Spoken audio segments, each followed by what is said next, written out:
Off your mind is okay. She off your mind. Chai! Now wow, people wey suppose talk truth to power don't off mic. And if we talk, now 500,000 they go summer us, call them hate speech. But fear not, Maiyegun don't come. Him go touchlight every corner, nooks and cranny of all these bad people where they spoil our country.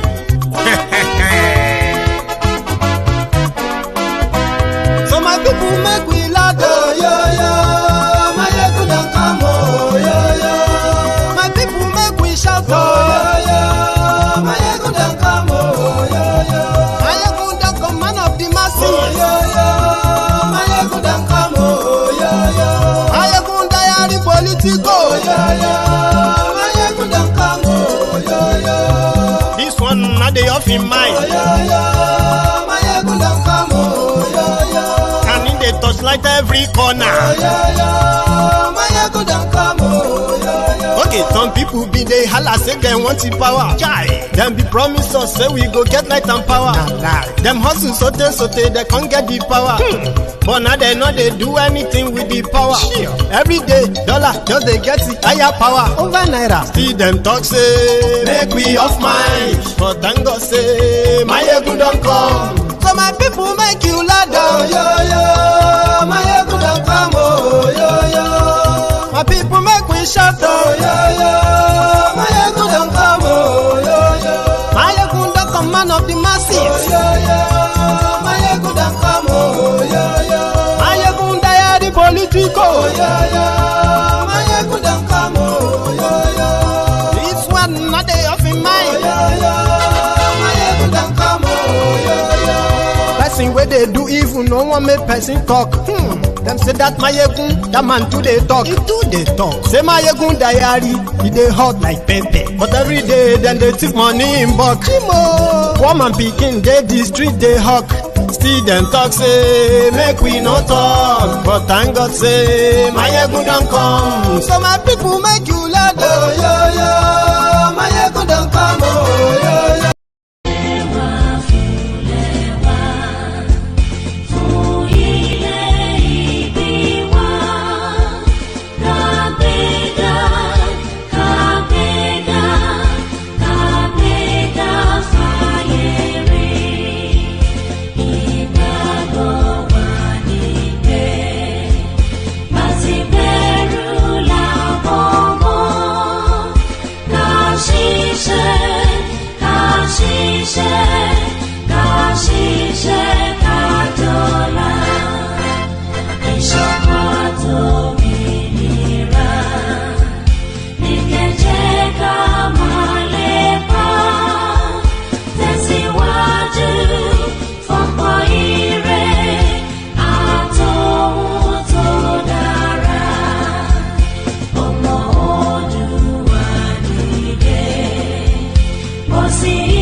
Maiyegun làwa mọ̀, làwọn tó dòdòdò.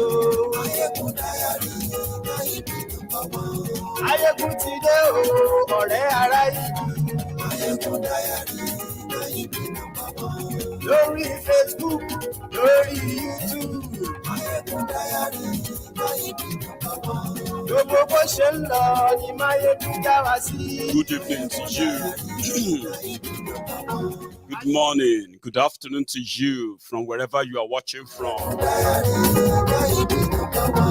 Bó bá ṣe àní Maiyegun máa wí. Ó sì tún ṣe eré wàá gbọ́ níbẹ̀ o. Lálẹ́ yìí, Yorùbá ni mo máa sọ jù. Bọ̀ nítorí àwọn tí wọ́n ń wò wá all the time, màá máa mix here pẹ̀lú èdè Gẹ̀ẹ́sì òyìnbó. So to you, my friends, joining me tonight, we may not have a lot of people, but we will have enough to take the message because most of my presentation tonight or in this broadcast is going to be mainly in Yoruba, because I want the message to hit home so well, because it is important to know more and better, understand better the journey we are about to embark upon. Share the broadcast. Lórí Facebook, and yes, we like lórí YouTube, and yes, we like. Malamala. Mo bójú ayé ò ayé ṣá málámálá. Mo máa malamala. Mo bójú ayé ò ayé ṣá málámálá. Mo máa bójú ọ̀run òkùnkùn ló ṣubúlẹ̀. Mo máa bójú ọ̀run òkùnkùn ló ṣubúlẹ̀. Mo ní ẹ̀ẹ́rẹ́ yìí o. Kí ni dé sí Yorùbá o ọmọ aráyé? Kí ni ṣẹlẹ̀ sí Yorùbá o ọmọ Oòduà o? Yeyeyeyeyeyeye àwa máa ṣe ọ̀rọ̀ là ń bẹ. Yorùbá ń ṣera wọn nítorí owó. Yorùbá ń jìra wọn lẹ́sẹ̀ nítorí ipò. Wọ́n gbẹ̀mí fáláre, wọ́n gbáre pẹ́lẹ́bí. Wọ́n kò lè kó wájà, wọ́n tún kó lóko wá mú. Ọgbọ́n tí wọ́n gbọ́n ló gbé wọn délé ọlá. Ọgbọ́n náà ló tún padà wá sí lé wọn mọ́lẹ̀ o. Àwọn tí wọ́n ti ń ṣọ̀gá lọ́jọ́ tó ti pẹ́ tún padà wá dẹni à ń fọwọ́ ti sẹ́yìn o. Yóò Yorùbá yoyoyo bí iná alẹ́. Yorùbá rúrúrú bí omi òkun. Yorùbá bàbá ni bàbá ń ṣe. Yóò Yorùbá ronú o.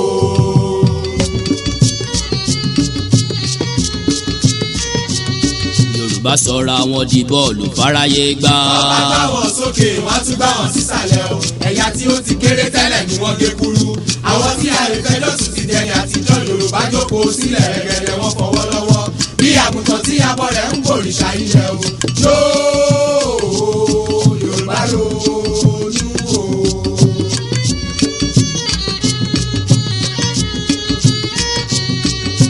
Oríkì màí burú títí kó bógún ọdún lẹ́yìn òkùnkùn bèrèbèrè ìmọ́lẹ̀ yàtọ̀ o. Ẹ jẹ́ ká pọ̀ Olódùmarè ká pọ̀ Balùwàyé káyé wa lè dùn ní ìgbẹ̀yìn ìgbẹ̀yìn lálàyò ilẹ̀ mọ́ pé ìyá o. Ilẹ̀ dákun gbà wá o ilẹ̀ o. Ilẹ̀ ọ̀gẹ́rẹ́ àfọkọ́yẹ rí.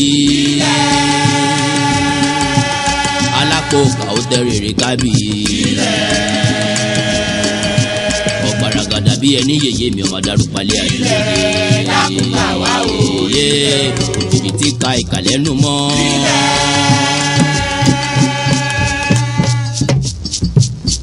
Àtẹ ìka ọkọ tí a pèlè. Ọ̀gbàmùgbàmù ojú Olódùmarè ò máa ṣe gbàmù lọ́wọ́ ayé. Àwa gorí ilẹ̀ yìí fẹ́ o. Ẹni bá dalẹ̀ abalẹ̀ lọ ò Gbèrègèdè o. Àwa gorí ilẹ̀ yìí fẹ́ o. Odùduwà bá wa túnlẹ̀ yìí ṣe òṣòwò Owó tọmọ o. Àwa gorí ilẹ̀ yìí fẹ́ o. Odùduwà. Àní ẹ̀sùn rákì. Maiyegun ti dé. Maiyegun ti dé. Ọ̀jẹ̀lú ẹ̀sùn rákì. Maiyegun ti dé. Àní ẹ̀sùn rákì. I love dancing, even though I don't really know how to dance. I love dancing when I am happy or when I have good news to share with all of you. So good evening to you. Good morning to you. Good afternoon to you from wherever you are watching from. Yes, this is Maiyegun live. And like I said earlier, this presentation is going to be mainly in Yoruba, simply because of the importance of some words in my message. And at the same time, for the advantage of those I am indeed targeting. But for the sake of you, my friends, who have always been here all the time, you are not going to be completely lost in what I'm going to be saying. It's just that the Yoruba presentation part of it can make it a little bit lost, but you're going to enjoy it.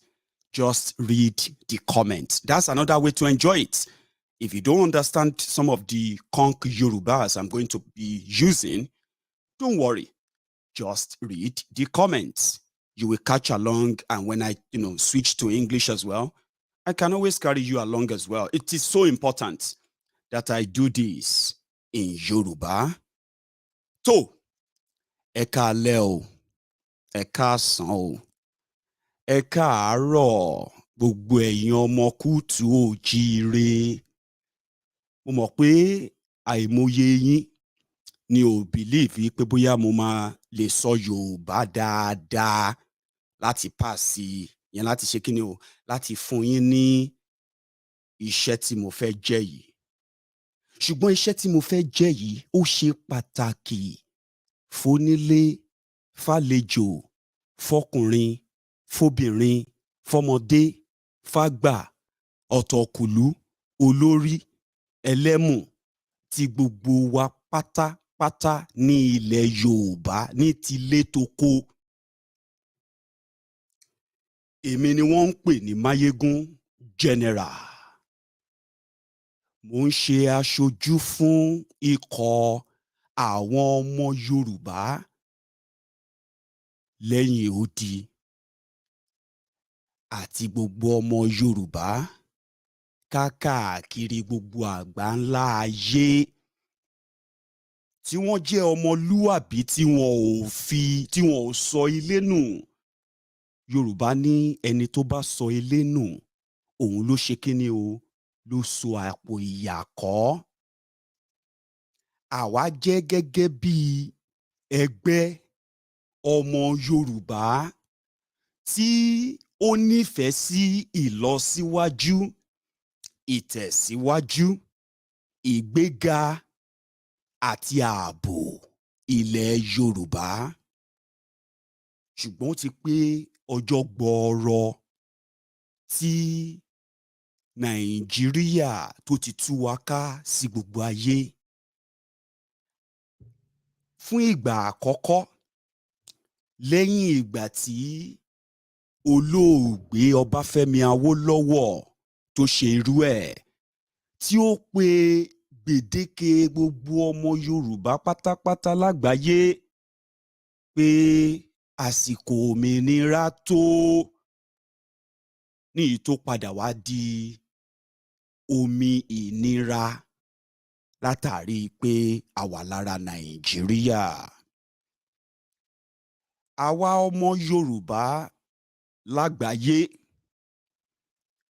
a ti wá fi ìmọ̀ ṣọ̀kan wípé ìdí tí Nàìjíríà fi ṣe ilẹ̀ Yorùbá báṣubàṣu àti àwọn tí ó yẹ kí wọ́n máa ṣe olórí àti aṣojú fún ilẹ̀ Yorùbá, ìdí tí wọ́n fi ṣe bẹ́ẹ̀ tí ò sẹ́ni tó bi wọ́n, òun ni wípé wọn ò jẹ́ kí ẹ mọrú ọmọ èèyàn tẹ́ jẹ́. Ọmọ aládé ni wá, a kì í ṣe ọmọ ẹrú. Kò síná, kò sómi, kò síṣẹ́, kò sáàbò. Kò kí ń ṣe ẹ̀ṣẹ̀ o wípé wọ́n bí ẹ sí ibi tí wọ́n bí ẹ sí o. Kò kí ń ṣe ègún ìdílé ló sọ ẹ́ di olòṣì o. Kò kí ń ṣe èpè. Kò kí ń ṣe kádàrá ẹ pé kò jólòṣì. Nàìjíríà ló ti lo àwọn ọgbọ́n àlùmọ̀kọ́rọ́ yìí tí wọ́n ti ọwọ́ wa bọ́ ṣọ̀lọ̀, tàdẹni tí a ò lè sọ̀rọ̀ débi pé a tiẹ̀ wá lè jà. Ká sọ pé gbogbo nǹkan tó ń ṣe yìí ò tẹ́ wa lọ́rùn, nígbà tó jẹ́ pé àwọn tó yẹ kó jà fún wa, àwọn náà ti darapọ̀ mọ́ wọn. Tí wọ́n bá sọ pé Ìgbò ṣe báyìí, Fúlàní ṣe báyìí, kí ẹ tó rí wọn tán, kẹ tó rí wọn, ẹ rántí pé àwọn kan ni wọ́n wà ní góńgó imú yín, Yorùbá ni wọ́n ń sọ. Àwọn ni gómìnà yín, àwọn ni sẹ́nétọ̀ yín, àwọn ni local government chairman yín. Ṣé rí bí wọ́n ṣe ṣe Nàìjíríà lọ́wọ́lọ́wọ́ kò sí ẹni náà lábẹ́ ọ̀run tó lè gbàjọba ní Nàìjíríà tó lè ṣèǹjẹ ayé yín o. Nípa ìdí èyí, àwọn ọmọ tó yẹ kí wọ́n jókòó sílé kí a tó bí a ṣe lè gbé ilẹ̀ Yorùbá dé ipò tóun náà máa jẹ́ ẹlẹgbẹ́ àwọn irú ẹ̀ lágbàáyé. Gbogbo àwọn ọmọ wa tó yẹ kó ṣe bẹ́ẹ̀, wọ́n ti di ẹni tó lọ ń ṣe irú ẹ̀ nílùú òyìnbó. Èmi gẹ́gẹ́ bí ẹnìkan, ká tiẹ̀ wá sọ pé àwa ti bọ́ rí, gẹ́gẹ́ bí ẹ̀yin tí ẹ wà ń lé ṣe máa ń sọ pé Ọlọ́run ti gbàdúrà tẹ̀yìn, ṣèbẹ́yìn ilẹ̀ tí wà ń lo òyìnbó yẹn, kò tí ẹ̀yẹ má wọ́rí nípa Nàìjíríà mọ́. Lóòótọ́ ni nígbà kan ni àwọn èèyàn ti wà nílùú òyìnbó, wọ́n ti dirú, wọ́n ti digbá, wọ́n ti dirún, wọ́n ti digbá, wọ́n ti di gbogbo nǹkan téèyàn ń dì láyé. Àárò lè ń sọ wọ́n, ṣùgbọ́n bọ́dún ṣe ń gorí ọdún, lọ́wọ́ náà ń fọdún kọ́dún, ilé tí wọ́n fẹ́ dé sí dà. Nígbà tẹ́yìn tẹ́ wà ń lé gan, tẹ́ ń wá bẹ́ ṣe máa ṣe kí ni o, bẹ́ ṣe máa jápa. Àwọn ọmọ tẹ́ rán nílé ìwé ò ríṣẹ́. Ẹ̀yin tẹ́ ń ṣiṣẹ́ tẹ́lẹ̀ lè bọ́ ẹnu yín débi pé ẹ bọ́ mọ́ àbí ẹ wá tiẹ̀ kóòpù mọ́. Ṣiṣẹ́ yín wá dàbí ọ̀lẹ. Nàìjíríà ló fà á o, kò dẹ̀ kí ń ṣẹjọ́ Nàìjíríà. Ẹ wà àwọn tó ń ṣorí wa níbẹ̀ yẹn. Nǹkan tó fà á tó fi di pé àwa tá wá sọ pé a ti kúrò Nàìjíríà àti wálé gan ti wá di pé èyí jẹ èyí ò jẹ ní sìn. Ṣèbó ti lówó lọ́wọ́, o ti kọ́lé àbí? Ṣó máa wá ní fọkànbalẹ̀ tó bá lọ báyìí?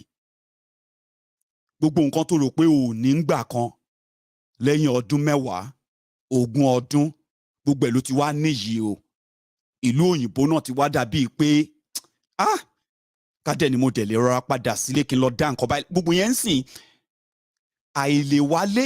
Number 1, ẹ má gbàgbé o, àwọn tó yẹ kí wọ́n fi ọgbọ́n orí ọpọlọ tí wọ́n fi ń develop ìlú míì, kí wọ́n fi develop ilẹ̀ Yorùbá, wọ́n ti wá kúrò nílẹ̀ Yorùbá. Ilẹ̀ Yorùbá ò ga kó gòkè, wọ́n tún wá fẹ́ padà wálé. Ojoojúmọ́ ló ń le kó ẹ̀yin tẹ́ wà ń lé gan sọ fún wọn pé kí ló fẹ́ wá ṣe. But how long la fi máa dúró síta yẹn nígbà tá a ní chance láti change destiny wa tí wọ́n ń sọ yìí?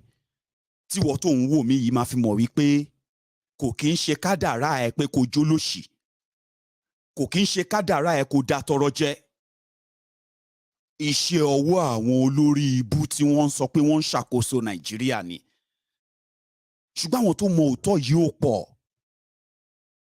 Àwọn tó mọ̀ gan tí wọ́n ọ̀pọ̀ tá à ń sọ yìí, díẹ̀ nínú wọn ni wọ́n lè dá dúró lórí ẹsẹ̀ wọn méjèèjì. Ìdí nìyẹn tó fi di pé àwa táwa wà ń lo òyìnbó lọ́dọọdún lórí pé mo fẹ́ sanwó iléèwé, mo fẹ́ sanwó hospital, ẹ̀ẹ́dẹ̀jọ́ ẹ bá mi wá nǹkan, mo fẹ́ ṣe gbogbo àwọn owó kélébé tẹ́yìn rí yẹn. Ìlàágùn gbogbo àwọn tó kúrò nílé níbi ìlú yẹn ṣe ń bàjẹ́ sí ni owó tí àwọn tó kúrò nílé ni wọ́n ń láti máa san padà sílé. Níyì tó túmọ̀ sí pé tẹ́ bá rò dáadáa, ìjọba Nàìjíríà ti collapse. Àwọn tó wá dìde pé bó ṣe ń lọ yìí ò dáa, kò tẹ́ wa lọ́rùn, wọ́n wá dẹni tí àwọn yìí tó wà nínú ìjọba tí wọ́n wá ń lé wọn mú, tí wọ́n ń fi ọwọ́ òfin tí ò múlẹ̀ kankan tó wá fi ń mú wọn, tí wọ́n ń pa yìí tí wọ́n máa pa, tí wọ́n ń rán yìí tán máa rán sájò. Ìdí nìyẹn tí ẹgbẹ́ tí èmi darapọ̀ mọ́ látòrí afọ́nrán tí wọ́n ń pè ní Maiyegun's Diary Politico. Èmi ni wọ́n ń pè ní Maiyegun General, 1-man battalion, 1-man mopo, ọmọ kan bíi 1 million. Ẹni kò mọ̀, ẹni mọ̀ òkú gúdúgúdú abẹ̀yìn jákan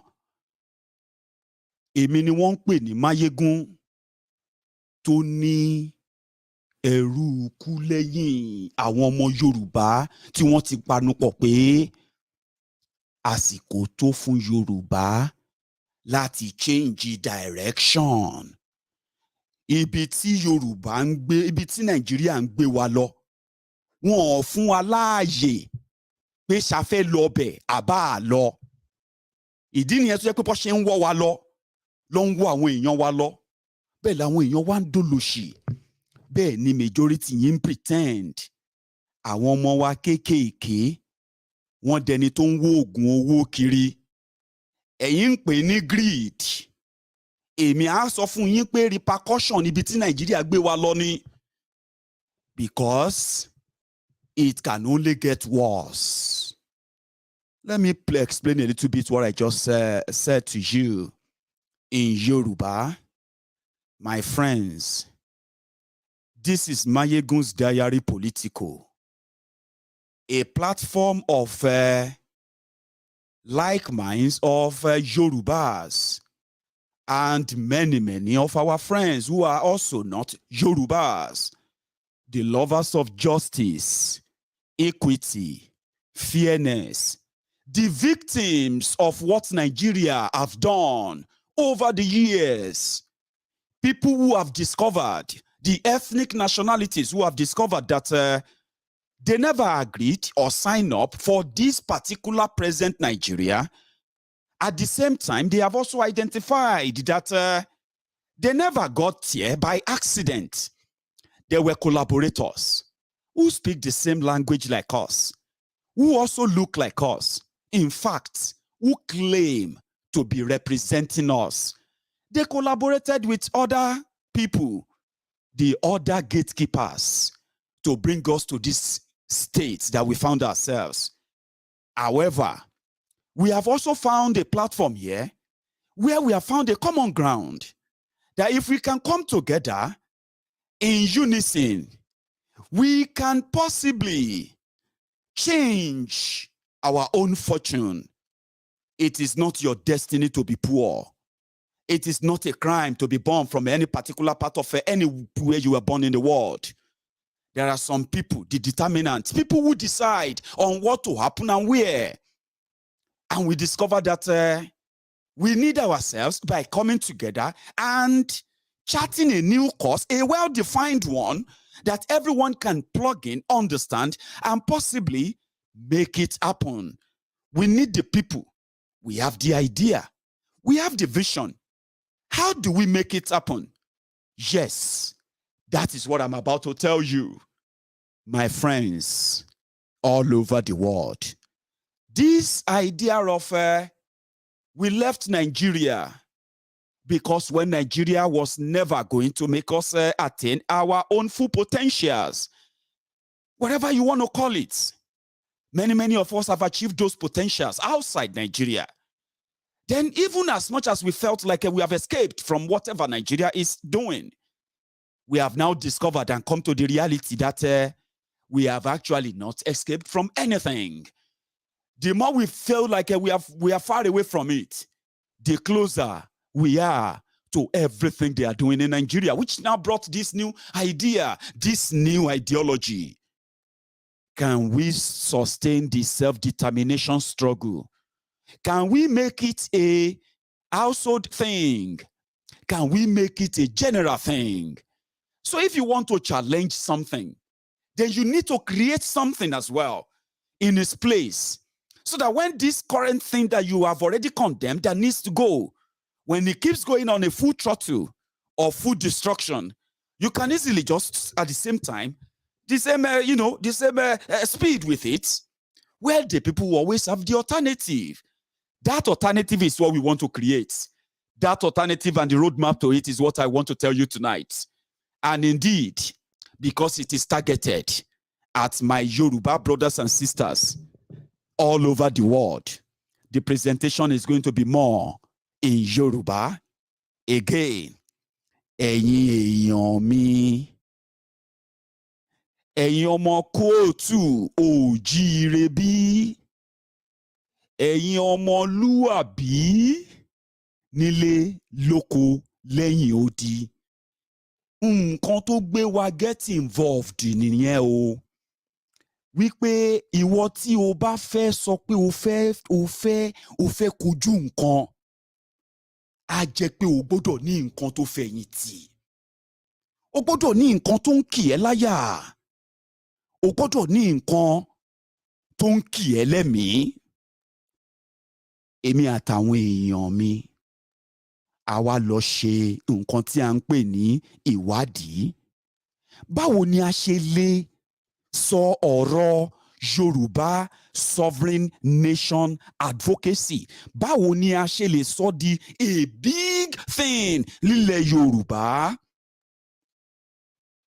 result wa ti dé o tẹ́ bá máa kọ sílẹ̀ kẹ́ kọ sílẹ̀ o tó bá dé stage kan mo máa bẹ̀rẹ̀ sí ní gba calls o mo dẹ̀ fẹ́ kẹ́ mọ̀ nǹkan kan lálẹ́ yìí gbogbo nǹkan tí mo bá sọ fún yín lórí fọ́nrán yìí àwọn nǹkan tẹ́ ní ìdí láti mọ̀ ni because nǹkan tí a fẹ́ ṣe yìí ó require gbogbo wa pátápátá bàbá màmá ọmọ gbogbo ẹbí pátá ló gbọ́dọ̀ get involved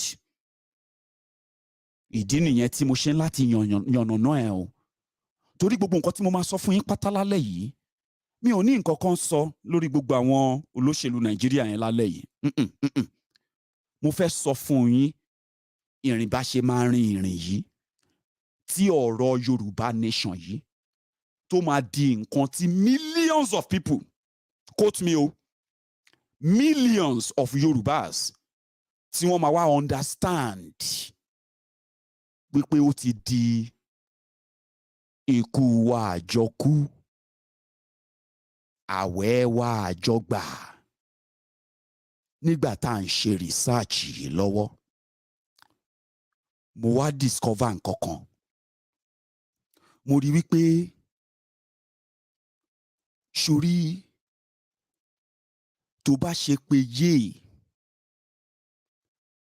òun ló máa determine bí àwọn èèyàn ṣe máa react sí Chief MKO Abiola ló sọ bẹ́ẹ̀ tí mo bá pariwo tí bá ní yéè gbogbo yín ó ní bẹ́ẹ̀ ṣe máa react o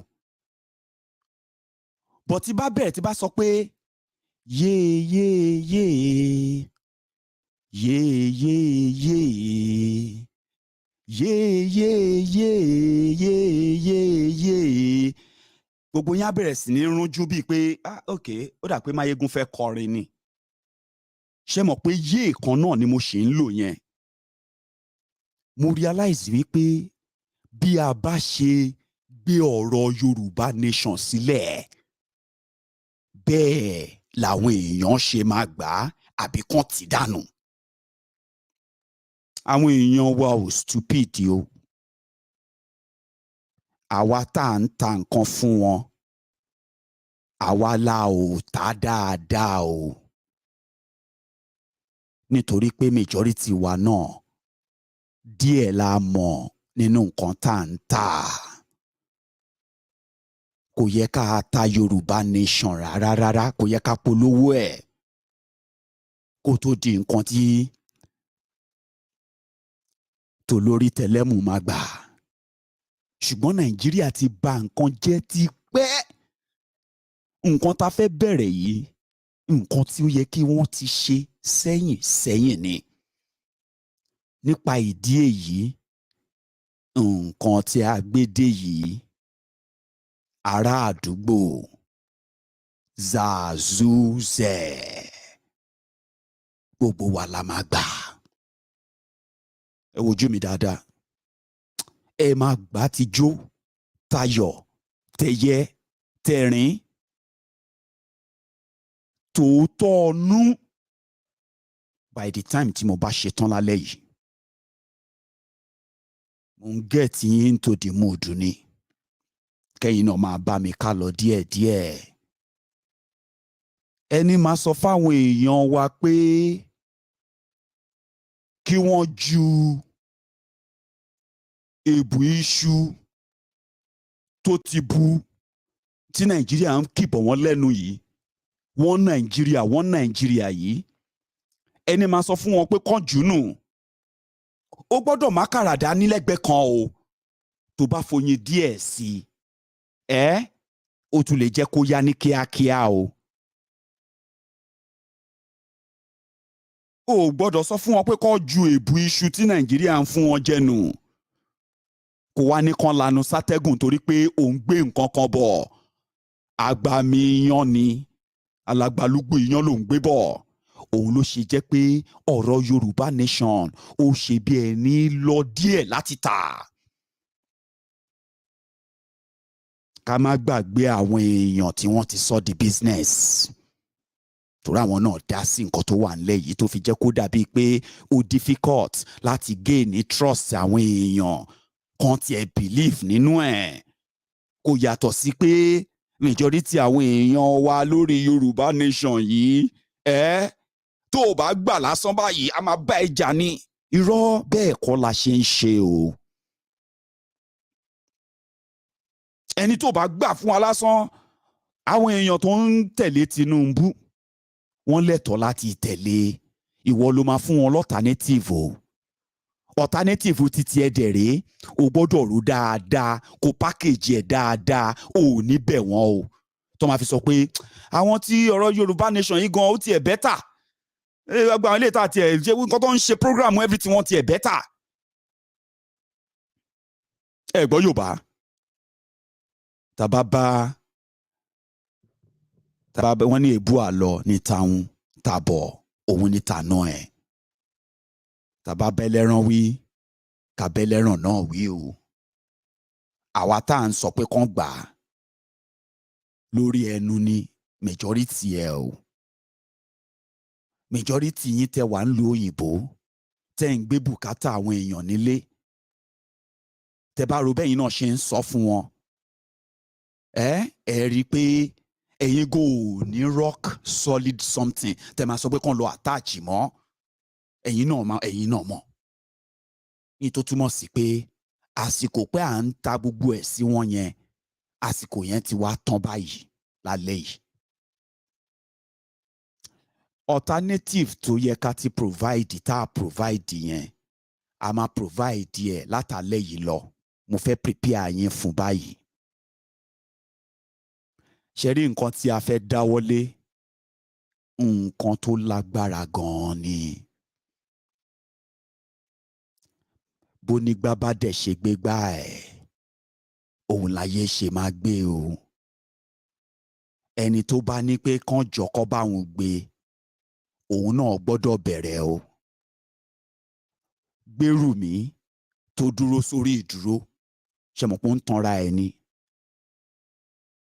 ìdí nìyẹn tí a ṣe ń láti open new chat pé a ti ń ṣe already ó dẹ̀ ń dùn wá pé bí a ṣe ń pè wá fún ìrànlọ́wọ́ tá à ń ràn wọ́n lọ́wọ́ tó bá máa bojú wẹ̀yìn àwọn náà ló máa bá lẹ́yìn PDP àwọn ló máa bá lẹ́yìn APC àwọn ló máa bá lẹ́yìn wòlíì pásítọ̀ tó ń mobilize fún àwọn olóṣèlú. ó dẹ̀ ń dùn yín ó dé stage kan àwọn kan sọ pé ká má send owó sílé mọ́ bọ̀ mélòó nù yín ló lè lọ sùn kó rántí pé màmá àti bàbá òun ò fún wọn lówó oúnjẹ àbáwọn àbúrò ẹ tó mọ bẹ́ẹ̀ bí ẹ ṣe rí tó mọ bùkátà tó ń gbé ò fún wọn mọ́ torí wọn ò gbọ́rọ̀ sí ẹ lẹ́nu. mélòó nù wa ló ti feel comfortable pé àwọn ọ̀rẹ́ tẹjọ ṣe kékeré tẹ ti ń ràn lọ́wọ́ tipẹ́tipẹ́ lórí ọ̀rọ̀ tẹ́ ń sọ yìí tẹ́ ń bá wọn sọ̀rọ̀ Yorùbá Nation tó ń tiẹ̀ lẹ́sìn yìí mélòó nù wọn ló jẹ́ pé ẹ ti comfortably lẹ̀ fún wọn lówó mọ́ lóòótọ́ ẹ lè ti cut down àwọn mi ò sọ pé ẹ ṣe o gbogbo nǹkan táwọn tẹ rò pé ká ṣe yìí gbogbo ẹ̀ ló ní effect títí ẹ̀ wà ní láti redirect ẹ̀. ẹ gbọ́ Yorùbá in fact ṣẹ̀rí ìta fẹ́ ṣe yìí ó cover gbogbo ọmọ Yorùbá ní gbogbo àgbáyé kò ń ṣe àwọn tó wà nílé nìkan. tí mo bá máa fi ṣetán lálẹ́ yìí ṣeré wọ tó ń wò mí báyìí torí ẹ ń wú díẹ̀ yẹn tó ń wò pé Maiyegun jọ máa sọ̀rọ̀ yẹn lọ́mọ gbádùn ẹ̀ ẹ̀yin màámi tẹ́ ẹ̀ ń jókòó síbẹ̀ tẹ́ ẹ má wọ̀rí èmi máa gbé yín trabayé bó ṣe ń sọ ọ́n sì máa gbé yín dé àwọn level kan tẹ́ máa realize pé nǹkan tí mò ń sọ yìí ó possible 100%.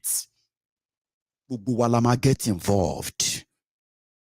Wọ́n sọ pé mò ń jó lẹ́ẹ̀kan mò ń jó sọ́tún mò ń jó sósì ṣé ló dàgbà tí mo jẹ lottery ṣé ló dàgbà tí mo discover answer to a puzzle ṣé ló dàgbà tó yẹ pé mo ti rí road map yẹn mo wá fẹ́ tì síta fún yín gbogbo èèyàn wa àwa jọ review ẹ̀ lálẹ́ yìí. Nǹkan tá a gbé dé yìí Yorùbá Rescue Fund á ju ọ̀rọ̀ àwọn ọmọ Yorùbá tó wà nílé lọ.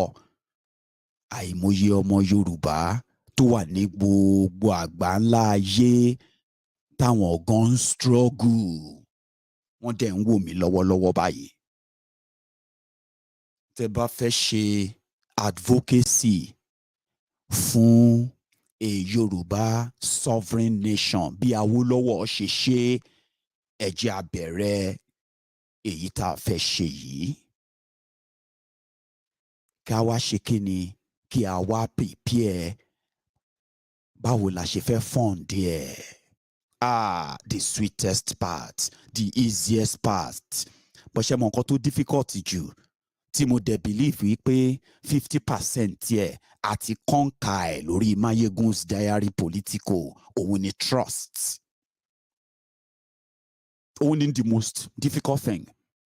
Ṣé ní gbogbo àwọn idea tí màá sọ fún yín láìpẹ́ yìí bó ṣe dùn tó bó ṣe jẹ́ pé à ń láti raise owó ká fi fund ẹ̀. Trust is the most important thing. Òun dẹ̀ ló difficult jù bọ́ lọ́dọ̀ tiwa lórí Maiyegun's diary political àti break barrier yẹn dáwọn ibì kan a fẹ́ build on it ni. Ọ̀rọ̀ Yorùbá yìí ti di wípé a gbọ́dọ̀ ní aṣojú fún ọ̀rọ̀ ọmọ Yorùbá ní gbogbo orílẹ̀-èdè tó wà lágbàáyé pátápátá. Gbogbo ẹ̀kẹ̀rẹ́ ló gbọ́dọ̀ wà documented ló gbọ́dọ̀ ní contact ló gbọ́dọ̀ ní means of reach ẹni tó ti yé yín bẹ́ẹ̀ yẹn. A máa build a mini kind of consulate a kind of contact fún gbogbo ọmọ Yorùbá ní gbogbo city tó wà lágbàáyé kò ń ṣe just country o gbogbo city kọ̀ọ̀kan tó wà lágbàáyé pátá. So mo ti finally meet up pẹ̀lú tíìmù mi o. Mo ti meet tíìmù tó fẹ́ build nǹkan tá a fẹ́ fún wa. Ẹ jẹ́ kí n wá sọ bó ṣe máa rí nǹkan tí a fẹ́ fi fund ọ̀rọ̀ struggle yìí tó máa fi di ọ̀rọ̀ títílé toko tọmọdé tàgbà tí wọ́n máa padà wá sọ di struggle wọn o. Tẹ́ bá ní kí èèyàn 10 million jáde lẹ̀ Yorùbá tẹkníìkì tá a fi lè kó wọn jáde tinú tọkàn wọn àwọn tó ń ṣiṣẹ́ àwọn tí ò níṣẹ́ àwọn tó lè rìn àwọn tí ò lè rìn àwọn arúgbó àwọn ọmọdé everybody abọ́ta nítorí pé kí ni ọ̀rọ̀ Yorùbá yẹn á ti yé wọn dáadáa. Bá ṣe máa ṣeré o. Yorùbá Rescue Fund yẹn ó máa ready in the next 2 weeks. Deadline. Ṣẹ́rí tó bá wá ready nǹkan mẹ́ta kan ló máa kọ́kọ́ ṣẹlẹ̀. Nǹkan mẹ́ta kan ló máa kọ́kọ́ ṣẹlẹ̀. Nǹkan àkọ́kọ́ ni wípé ìwọ gẹ́gẹ́ bí ọmọ Yorùbá wàá lè lọ síbẹ̀ wàá lè rẹ́gísítà ara ẹ rẹ́gísítà àwọn ọmọ ẹ. After that ó wá kù sí ẹ lọ́wọ́ o. Ó wá ní chance tó bá fẹ́ máa fún movement yìí tó bá fẹ́ máa fún ní $5 or £5 lóṣooṣù ní tó túmọ̀ sí pé $60 lọ́dún kan. Now, èmi mọ̀ wípé láàárín 24 hours tí a bá launch ẹ̀, àfi tí mo bá ń parọ́ o, kẹjá mi ò fẹ́ sọ àsọdùn. But èmi nígbàgbọ́ pé first 24 hours tí a bá launch ẹ̀, a ṣì rí more than 1,000 àwa ara wa yìí tó máa sign up. Signing up ọ̀fẹ́ ni o. Ṣé ń gbọ́? Because intention yẹn òun ṣe pé dandan òun láti fowó sí. Tó o bá lówó, ọ̀fẹ́ ni kó lọ sign up ń bẹ̀. Ọmọ Yorùbá ni ẹ́, wàá ní ID ẹ, wàá ní login ẹ, wàá ní nǹkan tó máa bá registration ẹ wá, ìwọ kàn dímú, ó máa wà nínú email ẹ. Now tó bá wá sign up tán, o lè wá decide ńgbà yẹn pé mo fẹ́ commit donation mi sí nǹkan báyìí. $5 ni o, voluntary ni o. So gẹ́gẹ́ bí irú àwọn èèyàn tèmi lórí Maiyegun's Diary Political, tí a bá ṣe bẹ́ẹ̀ lọ́sẹ̀ kan péré, tí a bá rí èèyàn 5,000 tó bá sign up bí ẹ ṣe rán mi o, torí ẹ̀yin lẹ rán mi, ẹ̀yin lẹ ní lọ ṣe wá o. Tí èèyàn 5,000 bá sign up, ó túmọ̀ sí wípé tí èèyàn 5,000 bá kàn, ok, ẹ jẹ́ ká sọ pé tí èèyàn 1,000 bá agree wípé àwọn fẹ́ máa ṣe direct debit àwọn lóṣooṣù $5, £5. Ṣé mọ̀ wípé automatically ìyẹn ti fún wa ní 5,000 àbí bẹ́ẹ̀ kọ́? Yes, bẹ́ẹ̀ ni o lóṣù o. Tí gbogbo 5,000 àbí tí èèyàn 10,000, mi ti ẹ̀ mọ̀ nǹkan tó dé tí mò ń gé wa kéré gan, kí ló dé tí mò ń bù wá kùnà lórí bíi. Tí a bá promote ẹ̀ tán láàárín oṣù kan, tí èèyàn 10,000 bá sign up, ó túmọ̀ sí wípé pẹ̀lú $5 ẹ, $5 sí tèmi, $5 sí gbogbo wa lóṣooṣù, a ní access sí $50,000 automatically direct láti ilé owó yín. Now kí ni nǹkan yẹn máa ṣe fún wa? Ẹ rí pé mo ti ń play pẹ̀lú numbers nísìnyí. Ẹ̀yin tẹ́ ń gbọ́ mi báyìí, ṣe rí pé mo ti ń play pẹ̀lú numbers. Now ẹ̀yin náà kàn lè bẹ̀rẹ̀ sí ní imagine, ṣé 10,000 ní gbogbo ọmọ Yorùbá tó wà lágbàáyé? 100,000 ní gbogbo ọmọ Yorùbá tó wà lágbàáyé? Ṣé 1 million ní gbogbo ọmọ Yorùbá tó wà lágbàáyé? Ṣé 10 million ní wọ́n? 100 million, ó ti yé yín sìn. So ẹ wá bẹ̀rẹ̀ sí ní imagine nígbà tí kíní ìbá gbẹ̀rẹ̀ gẹ̀dígẹ̀ tán, tí gbogbo wa bá agree pé ẹ jẹ́ a máa dá $1 síbẹ̀. Tí èèyàn 100,000 bá agree pé èmi gẹ́gẹ́ bí ọmọ Yorùbá tó support Yoruba Sovereign Nation Advocacy, mo máa dá $1 lóṣù. $1 rather. $100,000 nìyẹn o. $100,000 nínú owó yín nílé. À ń sọ̀rọ̀ bíi 45 million naira nìyẹn lóṣù o. Ṣé fẹ́ gbọ́ nǹkan tí a fẹ́ ṣe pẹ̀lú àwọn idea wa tó máa fi wá involve àwọn èèyàn wa nílé àti ní gbogbo àgbáyé? Ibi tó ti máa get involved nìyẹn o. Ibi tí ọ̀rọ̀ Yorùbá tó sọ pé ó ń jẹ́ lọ́kàn yẹn, ibi tó ti máa dá sí nìyẹn o. Ibi tó ti máa ráyè tracy, tó máa tracy kí ni nǹkan tí wọ́n fi owó ẹ̀ ṣe nìyẹn o. Because lórí afọ́nrán yìí ni a ti agree wípé ṣe bí ayé ìgbà kan nígbà tí ẹgbẹ́ Action Group, nígbà tí wọ́n sọ wípé àsìkò tó láti ṣe ètò ẹ̀kọ́ ọ̀fẹ́ nílẹ̀ Yorùbá, kì í ṣe pé wọ́n lówó kan nípamọ́, kì í ṣe pé àwọn kan yá wọn lówó. Ṣé ń gbọ́ mi? Ṣé pé kì í ṣe pé àwọn èèyàn kan yá wọn lówó láti ibì kan. Wọ́n ṣe kí ni o? Wọ́n tax ara wọn ni. Ìyẹn ló fà á tó fi jẹ́ pé àwọn èèyàn tí wọ́n kọ́kọ́ lọ sílé ìwé nílẹ̀ Yorùbá lábẹ́ ètò ẹ̀kọ́ ọ̀fẹ́ lábẹ́ Awólọ́wọ̀ majority wọn ilé táwọn èèyàn ń gbé ni wọ́n padà gbé lẹ̀ tó fi ṣe ilé ìwé, ilé ìjọsìn làwọn èèyàn gbé lẹ̀ tó fi ṣe ilé ìwé kó tó wá di pé ẹ wá ń rí oríṣiríṣi ilé ìwé tàdé padà wá rí tó bàdẹ̀ wá pọ̀ nílẹ̀ Yorùbá yìí. Lórí afọ́nrán yìí mo ti ráwọn èèyàn tí wọ́n ti volunteer ilẹ̀ wọn, tó ti volunteer ilé wọn, mo ti ráwọn èèyàn tó ti volunteer omi tó bí omi bọ́ọ̀lù ilé wọn, tí wọ́n sọ pé gẹ́gẹ́ bí ọmọ Yorùbá tí ẹgbẹ́ yìí bá ṣe tán láti fi owó ran àwọn lọ́wọ́ láti fa omi fún gbogbo àwọn ará àdúgbò àwọn tí wọn ò lómi, tí ò dẹ̀ síná, tí ẹgbẹ́ yìí bá sọ pé lóṣooṣù àwọn á máa ṣe báyìí, àwọn ṣe tán láti fa omi àwọn fáwọn èèyàn.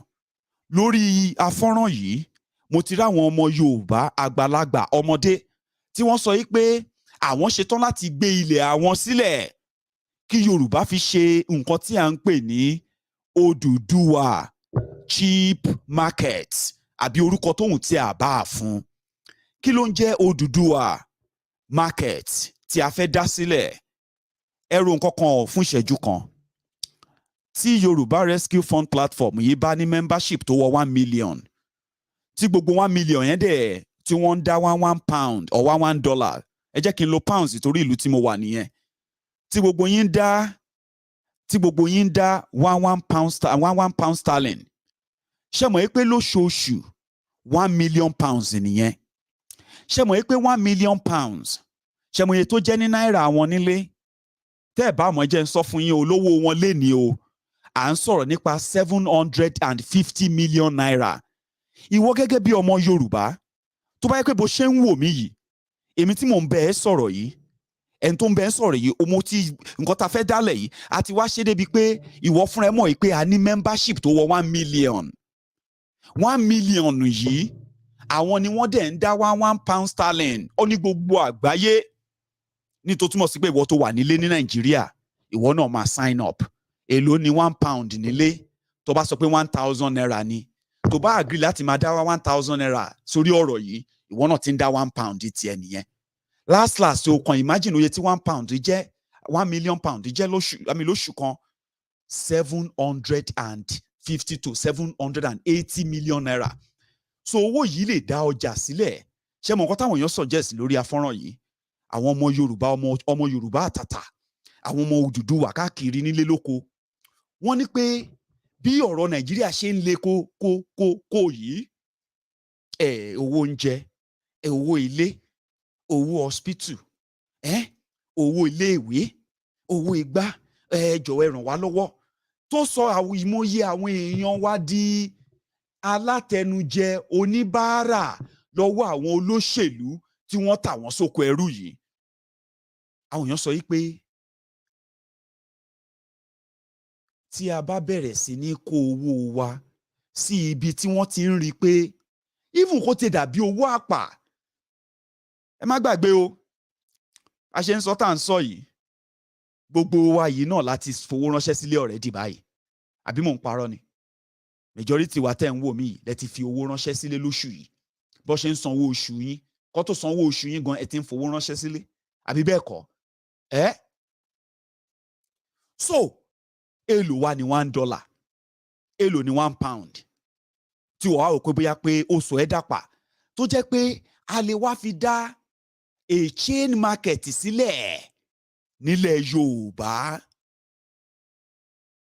Èmi ní gbogbo àwọn èrè oko yẹn, àwọn àgbẹ̀ wa tí wọ́n rí nǹkan tán rí ibi ta nǹkan wọn sí, tán ti sọ di kó tó di pé wọ́n kó látoko, wọ́n kó dé ọjà, gbogbo ẹ̀ owó tó máa fi kó látoko kó dọ́jà, owó tó bá dọ́jà náà tán ìdajì ẹ̀ ti bàjẹ́. Àwa lè fi owó wa ká fi ràn wọ́n lọ́wọ́, ká build the chain collection system. Ìyẹn ni wípé gbogbo àwọn àgbẹ̀ ilẹ̀ Yorùbá tó rẹ́dì pé ká wá máa ra nǹkan táwọn ń gbìn directly látọwọ́ wọn, ká wá lọ process ẹ̀, ká clean ẹ̀ up, ká prepare wọn, ẹ̀fọ́ ni o, oúnjẹ ni o, igbá ni ó ti yẹ yín sìn, gbogbo nǹkan táwọn èèyàn wá lọ ń rà lówó kó gógógógógó yẹn. tábà wá lè máa ṣerú ọjà bẹ́ẹ̀ lẹ́ẹ̀mẹ́ta àbí lẹ́ẹ̀mẹ́rin lóṣù, irú ọjà bẹ́ẹ̀ kí ló máa ṣe? Àwa lọ kóńbi tó yẹ ká ti kó, a kó sí àwọn location kọ̀ọ̀kan kákàkiri ilẹ̀ Yorùbá. Majority yín gan máa sọ di ọ̀rọ̀ tourism. Ṣé rí gbogbo èèyàn tí ò gba Yoruba Nation tó ń sọ pé ẹgbẹ́ ariwo ló ń pa iṣẹ́ tó pé ẹ̀mọ̀ nǹkan tẹ̀ ń sọ, majority wọn ló máa repo sí mọ́tò tó máa drive down lọ sáwọn location yẹn gbà tó mọ̀ pé táwọn bá débẹ̀ 50% less ní oye nǹkan táwọn ń rà ń ta. Tó bá fẹ́ ra bag of rice ńbẹ̀ 50% ló máa tà fún ẹ. Tó bá fẹ́ ra anything níbẹ̀ 50% ní. Bó jẹ́ gbogbo ẹ̀yin tẹ́ ẹ ní aṣọ àwọn ọmọ yín tẹ́ ẹ lò mọ́ ń lu òyìnbó, gbogbo àwọn aṣọ nǹkan tẹ́ ẹ lò mọ́ ń lu òyìnbó, bàtà, báàgì, àwọn oríṣiríṣi nǹkan tẹ́ ẹ lò mọ́, a máa open channel fún ẹ fi gbogbo ẹ̀ ránṣẹ́, á wà sínú orúkọ tá a bá fún ní ẹgbẹ́ ọmọ Odùduwà for Yoruba Sovereign Nation. Ṣóyè yín, àwọn aṣọ yìí à process sí wọn, àwọn èèyàn wá rà wọ́n lówó pọ́kú. Aṣọ tó máa rà ní àwọn jíǹsì designer nǹkankan tí wọ́n máa rà ní 1,500 tó máa rà ní 2,000 naira ní gbogbo ọjà wọn nílé lẹ́ẹ̀mẹ́rin lóṣù. Ìdí nǹkan tá à ń ṣe yóò ń ṣe pé a fẹ́ ba ọjà jẹ́ fáwọn èèyàn wa míì tó ń tajà o. Nǹkan tá a ṣe sọ pé ẹ̀ẹ̀mẹ́ta àbí ẹ̀ẹ̀mejì lóṣù ni torí pé àwa náà fẹ́ dẹ àwọn èèyàn wa lọ́rùn ni, bó dẹ̀ ṣe bá ṣe lè dẹ̀ wọ́n lọ́rùn nìyẹn. So tá a bá ná imagine ká máa ná 1 billion naira lóṣooṣù. Ẹ wá mọ bó ṣe máa wọ́ọ̀kì rẹ o. So ńgbà tá a bá bẹ̀rẹ̀ sí ní kó àwọn oúnjẹ yìí, tá à ń kó àwọn èlò yìí, tá à ń kó wọn available fáwọn èèyàn wa, ò lè ra bọ́ọ̀kì. Nǹkan tó tó ẹ rà wà bọ̀ lọ́dọ̀ wọn kó lọ kó ń bẹ̀. Tó bá ń ta báàgì ráìsì ní 30,000, wàá rà ní 10,000 ní Odùduwà market. Ẹ ó ti yé báyìí. So ìyẹn lásán mẹ́sẹ̀jì pé àwọn olówó ń ṣe yẹn, kí ni intention ọ̀rọ̀ Yorùbá ni o. Kò tó ń sọ ní pé Yorùbá deserve better. In fact, gan mo tiẹ̀ like idea àwọn gan, honestly. PDP lèmi o, APC ni mi o, ṣùgbọ́n mi lè ṣe kí n má lọ bẹ̀ o. Wọ́n ń dẹ̀ wá lọ́rùn gidi. Tó bá gbé referendum wá mo ṣe wà, máa vote fún wọn ni. So ẹ̀ láti jẹ́ káwọn èèyàn wá involved. Ó dẹ̀ máa ná wa lówó ṣínpín ní kéréṣé, ṣùgbọ́n tá a bá wà pọ̀ ni. Template ibi tá ti máa wà pọ̀ yẹn, òun là wá ń build lọ́wọ́. Ladies and gentlemen, very sorry that I have to speak that for so long, but I told you earlier that it is going to be majorly presented in Yoruba. You see, what I have been telling my people all this while is that we are no longer going to continue to complain or point fingers anymore. If we want Yoruba Nation, then we must get our people involved. And if we want to get our people involved, it is a big task. It is a big task, but it requires the collective collaboration of all of us. And before you know it, just little support here and there can make us do a massive thing. For example, we are building what is called Yoruba Rescue Fund. We've already paid for the domain. I've paid for the domain now. I've already cleared the part of the hosting. And that is why I said in 2 weeks' time, I am going to launch this. So the intention is this, as a Yoruba man, primarily, yeah? Once this platform is launched, you are going to go there. You are going to sign up with your contact details. Your email is enough, okay? Your email, your name, your age, and everything we need to know. Just basic information. You will sign up. Now, when you sign up, you have the option of also subscribing to be paying $1 or £1 as your own direct debit every month. So as a Yoruba man or a Yoruba woman, you will then encourage every one of your family members to also sign up, okay? When they sign up and they choose to also pay £1 or $1, now on this platform, if we manage to generate 10,000 people who are ready, that means with 10,000 people, that's a month of $10,000, right? Now, if we should grow to the point of getting up to 1 million people, $1, remember, is $1 and it is voluntary. Now, if you have 1 million people, That's going to be like an approximation of $1 million or £1 million. Now, £1 million in today's money in Nigeria, is over 750 million naira. So if you want to sell Yoruba Nation genuinely, peacefully, as we have been propagating, advocating, to the people, and stop them from being manipulated by the regular faces, the politicians, right? You have to go in the humanitarian way, and so many other ways we are going to go by it, okay? But to make everybody show interest and belong, you need to make it seamless, easiest as possible for them. And that's exactly what we are building. And our intention is to reinvest that money in the immediate day-to-day affair of our people. So, for example, we said it on this platform to set up what is called the Odua Market. Just consider this as a name that comes to mind that we will likely probably change to something more or whatever you want to call it. Now, Odua Market will be a market where we have a consortium sponsored and funded by us, all of us, Yorubas and Friends of Yorubas. I'm still coming to Friends of Yorubas, so I haven't mentioned you so far. I'm coming to that, right? So with our own funding, and we want to warm this Yoruba Nation idea into the heart of our people, that easily they can start talking about it enough that they will be involved and ready to realize it for us. If you do this for 6 months, many of you will believe further and stronger in reality of this struggle than you are currently believing as we speak. So the plan then is this. We can also partner with Yoruba farmers. Yoruba farmers who mostly are losing half of their own farm produce due to poor transportation and storage. We can use our fund to develop a sort of a collection mechanism process, where the farmers are well paid.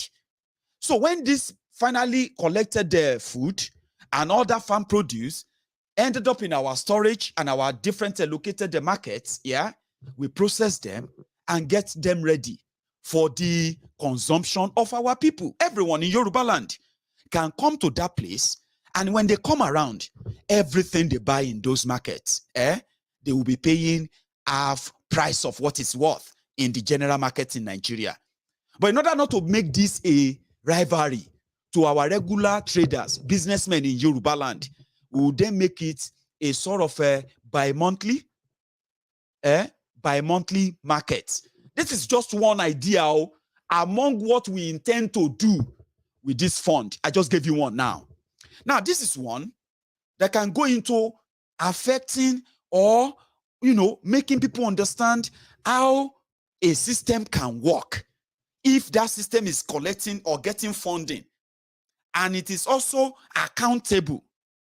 You get what I mean now? And at the same time, giving our people the idea of if they want something to work, they must also sacrifice. They shouldn't just sit back and say it and then expect people to make it happen. So this idea is what we call practical idea, an easiest way to get the people on our side. And at the same time, use this opportunity to get rid of those who have been claiming to be speaking for us as Yorubas. When we talk, they will say Yoruba leaders. When you say, they say, are your leaders in support? We don't have any real leaders. So we want to be the leaders of the future. So we want to feature, we want to be part of the future that we want to feature in. And to be part of that is beyond just talking. So the concept here is this. We're going to start small, okay? It is going to be from, like I'm proposing now, from $1. I am so confident. I mean, I don't know about you. I know that I can get with you on my side on this platform. We can get 10,000 people that will sign up within a day, 24 hours. But the concept there is to let you know that the more people who sign up, the more some of them who agree to contribute a penny, a pound here and there, So as the number grows, so will be the opportunities of what we can do and get involved in. Shebi, we also said it on this platform. I just said something about water support. Some said we should start building water, supplying waters to the rural communities, power them with solar panel and all of that. All these ideas, all of you know that you need money to fund them. Abi? So this program will make all this humanitarian support for the Yoruba Nation, Yoruba Sovereign Nation advocacy to gain further ground. Who are those doing this? Egbe Omo Yoruba Lagbaye. Egbe Omo Yoruba Lagbaye. You know what I mean? You know what I mean? So we'll do this that way. Education, unko. When we have access to enough members who are committed every month. So if you are paying $1, you know what that means? That means you are paying $12 a year. Something you can easily just pay with your card right now and say, Shana, $12, Maiyegun. I know some of you are still going to call in tonight and say, no, let's peg it at £5. Let's peg it at $5. Whatever we agree on, all I want you to know is that to get the concepts. And I'm happy that many of you are already getting the concept already. Do you understand? So you need to get involved and you need to give people something. From all the hundreds or thousands of dollars, thousands of your own currency from different countries you are living right now, that you are sending home to subsidize the poverty created by politicians in Nigeria. I bet you are not going to be so kind of worried to part with $1 or to part with $5 or £5 from that. I mean, I can bet my left eye that you are not going to find it difficult, except if you're actually somebody who doesn't want this to work. But trust me, a lot of people want this to work, and we are going to make it work. Do you understand? Education, we can pay for passing out the examination of our Yoruba students. Those who cannot afford their WAEC, those who cannot afford their NECO, those who cannot afford their JAMB, those who cannot afford their school fees, those who cannot afford this or that. We can open platforms to help them because we have a lot of money. They are not like going to be a lot, but we will use them so well that all of you will think we have so much money. The template to get that is what I'm discussing with you right now. We can go into health. There are many of you who are into medical, you are in medical fields all over the world. Senior medical personnel, all of you. Midwives, all over the world. Some of you are retired now. You are members of different medical groups, medical professional groups all over the world. There are things you can do. Many of you just don't know where, how. What can we do, Maiyegun? If you say we contribute money, okay, we'll contribute. It's not just going to be money. Your expertise, your opinions, your effort in bringing ideas into helping medically too. Because we have money. You get. There will be money. So you are going to come in. Now you are not going to have excuse anymore. All this Yoruba Nation, I don't understand, Jare.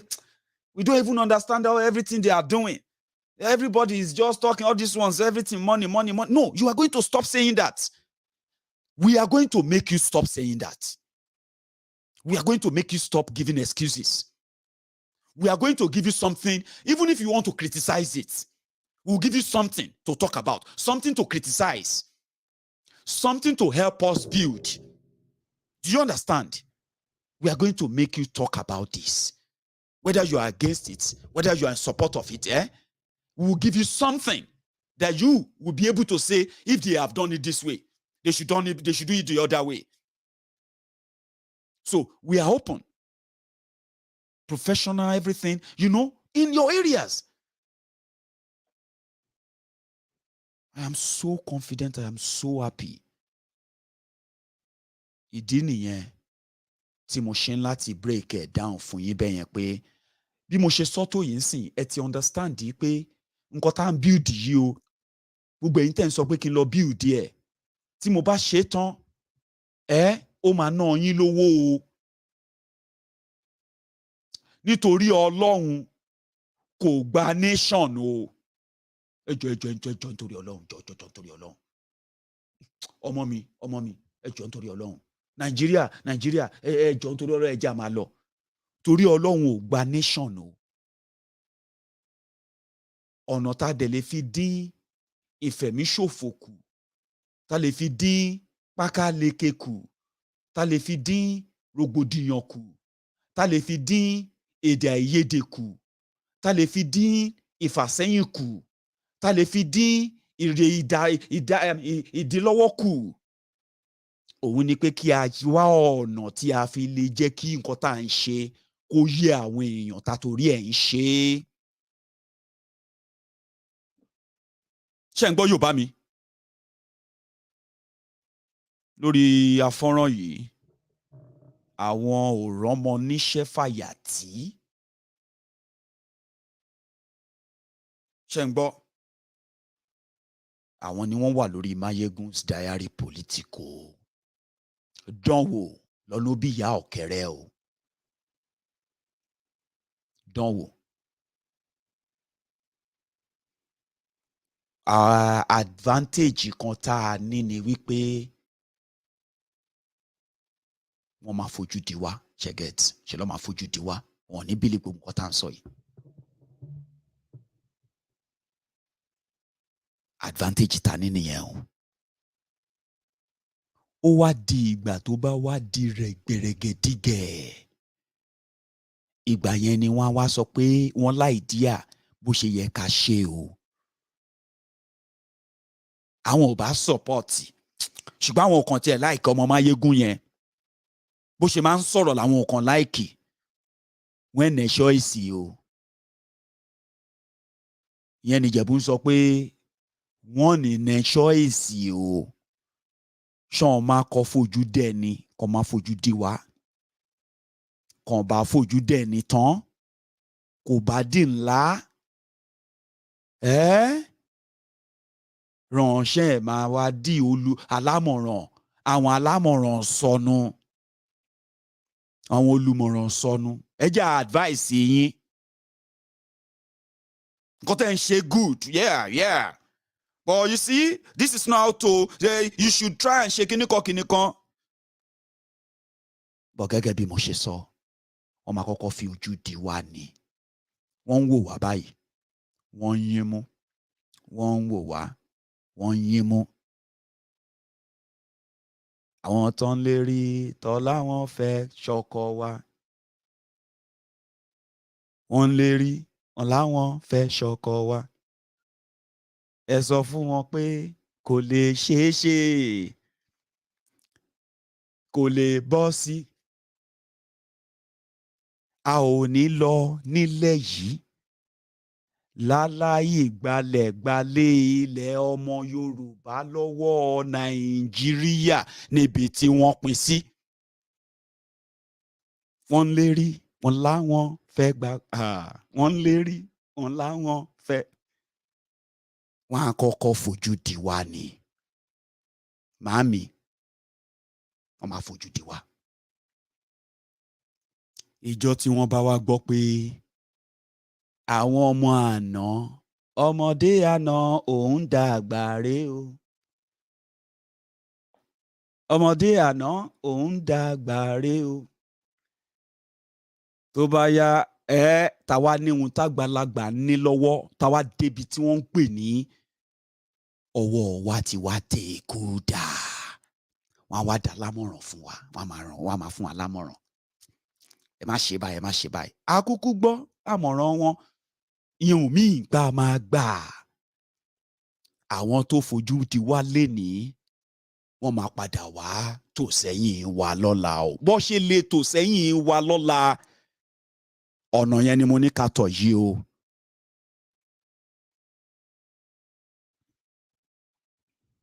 Ladies and gentlemen. Okay. ẹ jẹ́ kí n béèrè question kan. So far so good. tí ẹ ti ń gbọ́ tí Maiyegun ti ń sọ̀rọ̀ látẹ̀ nǹkan. ṣé ẹ rò pé ìsọkúsọ ni mò ń sọ? ẹ wò pé gbogbo nǹkan tí mò ń sọ yẹn jọ bí ìsọkúsọ àtọ̀? Because sometimes ìgbà mìíràn lè máa sọ sọkúsọ kó má mọ̀ o. èyí tó dẹ̀ burú jù ni pé kéèyàn wá máa sọ̀sọkúsọ kó tún wá ní confidence ìyẹn ló wọ́ sí ju àgbọ̀ máa bọ̀bọ̀ ìṣàbùkù nǹkan tó ń sọ ẹ̀ máa ó tún sọ with confidence ìsọkúsọ kẹ̀ ló ń sọ ẹ tètè sọ fún mi ẹ̀yin tèmi o ṣé ń gbọ́n sìn àbí sọkúsọ ni mò ń sọ gbogbo nǹkan tí mò ń sọ látẹ̀ nǹkan yìí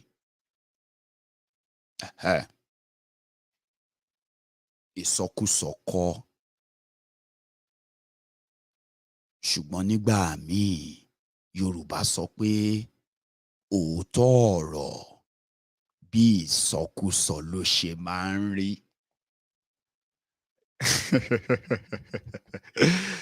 Yeah, you see, some of you say you are sitting down there. Maiyegun, you should just be presenting in Yoruba. We will apologize to our friends. They will understand, Maiyegun. I like this your Yoruba version. Eba ma ṣe bẹ́ẹ̀. Gbogbo níṣe ni Maiyegun. Tí n bá lè sọ Hausa, tí mo bá lè sọ Igbo ni. In fact, genius lẹ bá máa pè mí. Èmi dẹ̀ ń wò pé kíá ni mo tẹ̀ wá lè dé level yẹn ni. Ọlọ́run bá ń gbọ́. Kí n dàbírú Gbénga Adébóyè yẹn. Àwọn èèyàn tó máa jókòó báyìí tọ́tẹ̀ máa study nǹkan tọ́tẹ̀ máa bẹ̀rẹ̀ sí ní sọ̀rọ̀ tó máa dàbí gbà tẹ́ pé ṣùgbọ́n a lè rí bákan náà ẹ bá manage yìí tí mo bá lò bẹ́ẹ̀ bí mo ṣe lè communicate pẹ̀lú àwọn èèyàn àtẹ̀yìn tẹ̀ ń gbọ́ mi àtàwọn èèyàn tó yẹ pé ọgbọ ọ̀rọ̀ tí mò ń sọ̀rọ̀ nípa ẹ̀ injustice tá à ń sọ̀rọ̀ nípa ẹ̀ yóò ń ṣe ilẹ̀ Yorùbá nìkan kò ń ṣe ilẹ̀ Ìgbò nìkan o àwọn tó ń jà fún ló yàtọ̀ ni o ṣe ń gbọ́n sìn Maiyegun Yorùbá yẹn máa ṣe fún wa lẹ́ǹkọ̀ọ̀kan lọ́sẹ̀ ó wù mí bẹ́ẹ̀ ṣùgbọ́n tí n bá ti jókòó sí di kámẹ́rà báyìí tí mo rántí àwọn èèyàn tó ń wò mí máa wò pé ẹ má jẹ́ ká dá jẹ́ ẹ má jẹ́ àdá jẹ́ ṣe ń gbọ́n sìn ẹ má jẹ́ àdá jẹ́ nígbà tí bó tiẹ̀ ju bẹ́ńbélé kò bẹ́ńbélé ó jẹ́ wàá sọ pé kéèyàn kọ̀ọ̀kan wọn náà tiẹ̀ jẹ́ ń bẹ̀ bá ṣe máa ṣe nìyẹn o ṣe get mi ń sìn ẹ ti understand wípé tẹ bá ti sign up tá bá ti bẹ̀rẹ̀ gbàm ẹ máa campaign ẹ máa dá sí gbòòrò ẹ máa sọ di daily work yín ẹ̀yin gan máa sign àwọn èèyàn up pé wá lọ sign up máa fún ẹni máa fún ẹ 1,000 lóṣù lọ sign up síbẹ̀ kó fi káàdì ẹ sí kò rí kó máa fún mi receipt tó bá ti yọwó ń bẹ̀ lóṣù o máa fún ẹ lówó gbogbo yín ó yá èèyàn mo need èèyàn 100 ó yá fún mi ó yá ẹ lọ sign up máa fún yín lówó kẹ máa fi síbẹ̀ lóṣooṣù ọmọ Yorùbá ní kẹ́yìn náà máa fowó síbẹ̀ 1,000 láti Nàìjíríà $1 1 kid ó ti yẹ yín sìn so tẹ́yìn bá ti láì díẹ̀ àyẹn tẹ́tí ní preparation fún yẹn iṣẹ́ wa ti wà 50% done kò sára tá a lè dá kò sí nǹkan tá a lè ṣe kò sí nǹkan tá a lè achieve some of them ṣe mọ̀ pé wọ́n ní pé nǹkan tá a fẹ́ ṣe bóyá ó fẹ́ kọ́ kò sógun níbẹ̀ lára nǹkan tá a fẹ́ ṣe lára ti rí i pé ká ṣe ìrànlọ́wọ́ fún àwọn èèyàn tó ń dáàbò bo àwọn èèyàn wa níletò síletò lábúlé sábúlé nílùú sílùú nǹkan tá a kó dání yẹn nǹkan tá a fẹ́ ṣe yìí ó máa cover àwọn tá a ní fariwo sí tó ní gbariwo lọ títí bí nọ́mbà yẹn bá ṣe ń grow bẹ́ẹ̀ ni nǹkan tá a máa tó ṣe máa grow àti ná bí almost 3 million naira lórí àwọn publicity kan àtàwọn report kan nínú April tó tán yìí tá bá ní access tó owó tó ṣe kìṣì tó ṣe gbẹ̀mù gbogbo nǹkan tó fi ń ṣe surveillance tá fi ń ṣe gbá tá fi ń ṣá tá fi ń wo nǹkan tó ń lọ káàkiri gbogbo ẹ̀ la máa ṣe kí ni la máa tọwọ́ wa sí tá máa ṣe kí ni tá máa lè ṣe ọ̀rọ̀ ààbò nílẹ̀ Yorùbá ṣùgbọ́n gbogbo àwọn ààbò tó ṣe ju ojú ààbò inú ebi tó ń pa àwọn èèyàn wa làwọn olóṣèlú yẹn ń lò tí wọ́n fi ń yí wọn síbí tí wọ́n ń yí wọn sọ́hùn wọ́n ní pé kọ́lọ́ má jẹ́ ajẹ oúnjẹ ọ̀tá wa Ọlọ́run má jẹ́ ajẹ oúnjẹ ọ̀tá wa àfáà ní Ọlọ́run má jẹ́ ajẹ oúnjẹ ọ̀tá wa. Allahu Akbar Allahu Akbar Ọlọ́run má jẹ́ ajẹ oúnjẹ ọ̀tá wa sẹ́ Olúwa Allah Ọlọ́run má jẹ́ ajẹ oúnjẹ ọ̀tá wa. Ṣùgbọ́n ọ̀rẹ́ wa ló kọ̀ yìí tí ò sóúnjẹ. Ọ̀rẹ́ wa ló kọ̀ tí ò sóúnjẹ yìí ebi sì ń pa wá. A kẹ̀ ń rẹ́rùkú èéfín nílé ọ̀tá wa tẹ́ wí yìí. Ìgbà wo la ní jóúnjẹ ọ̀tá wa? Subhanallah. Don't collect rice, don't collect kerosene, don't collect wrapper, don't collect money, don't collect soap from them. Who they go come collect from when politicians continue to impoverish them, give them an alternative? Nǹkan tí a fẹ́ ṣe nìyẹn o. Intention wa wà noble. Gbogbo èèyàn la lè bá ṣiṣẹ́ pọ̀. Ìjọ ò lọ ń sọ fún mi bí pé lórí ọ̀rọ̀ Yorùbá Nation yìí ó ti lágbára gan o. Àwọn èèyàn ń gbẹ́bọ. Àwọn èèyàn ń pe àyájọ́ lọ́gànjọ́ òru pé tipátipá báyìí òun láyé fi tipátipá láyé fẹ́ náà àrànká lórun ràn. Gbogbo yín tẹ́ bá ti gbọ́ Yorùbá Nation báyìí tá a bá ti ní kẹ́ wá donate kẹ́ fún wa lówó ni ọmọ kí ló le tó yẹn? Because àwọn kan ti sọ di business. Nígbà tí mo gbọ́ yẹn ẹ̀rù tún bà mí o, kì í má parọ́ fún yín o. Tọ́lá àwọn èèyàn tó ń fògùn bára wọn sọ̀rọ̀. Mo ní no wonder tẹ́lómi bá ń bá mi sọ̀rọ̀ báyìí lórí pé wọ́n gbọ́ pé mo ní ṣéǹjì díẹ̀ lọ́wọ́ yìí. Owó yín o, owó wa o. Ẹ̀rù tẹ́lómi bá ń bá mi sọ̀rọ̀ máa rò pé fògùn sẹ́nu ni máa gbà. Àlàyé mi máa like irú confidence títí ẹ̀ yìí kẹ́ ẹ̀ ló kọ̀ pé owó bẹ́ẹ̀ yẹn fara.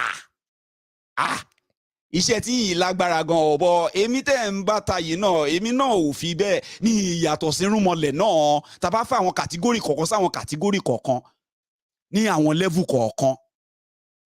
Bàbá o máa try gan o mi lè sọ physically o tó bá rí mi physically o mi mọ̀ nǹkan tó lè ṣe o. Bọ́ pé torí pé orí mi mo wà life báyìí o wá gbé odó síwájú oró aṣọ pupa o ń ṣe gbogbo ìtọ́ni kò máa ṣe yẹn ìyẹn máa le díẹ̀ o because gbogbo nǹkan ló lè ṣe anything ló lè ní pé kí n ṣe. Maiyegun ó yá gbó bí ajá mo lè ṣe bẹ́ẹ̀ fún ẹ gbó. Maiyegun ó yá dìde kó bọ́ṣọ rẹ àṣẹ ni mo pa fún ọ mo lè dìde kí n bọ́ fún ẹ. Ó ti yẹ ń sìn mí lárùn kan lára ṣáká báyìí lára mi dá. Bọ̀ṣọ́ tó bá ti ń dé level pé Maiyegun o ní láti fún wa ní 2 million kan ní báyìí ó wà urgent. Sórí urgent yẹn bó ṣe wà urgent yẹn ló ṣe máa urgent hang up lórí fóònù pẹ̀lú mi. Àmín tó bá ti urgent a gbọ́dọ̀ delay yín owó tó urgent. Ọlọ́run ló mọ iye fọ́tò mi tó ti mú kákàkiri nígbà tó ń sọ fún mi lálẹ́ àná mo ní àṣọ lè tó yẹn ni. Maiyegun ó wá sórí program every time ó sọ pé welfare 1.7 million kíní kan 3 million kíní kan 13 million. Mo ní àwọn èèyàn máa pè mí wọ́n máa pè mí ìgbà tó fẹ́ pè mí pa ni.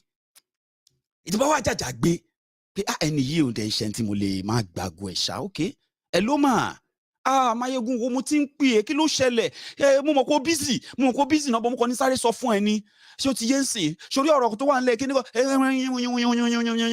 ó ti aṣá ti sọ pé nǹkan tó bá lè ṣe ó ti yé ń sìn 5 million ni ṣó yẹ 5 million ni ká tètè ṣe kó kúrò ń bẹ̀.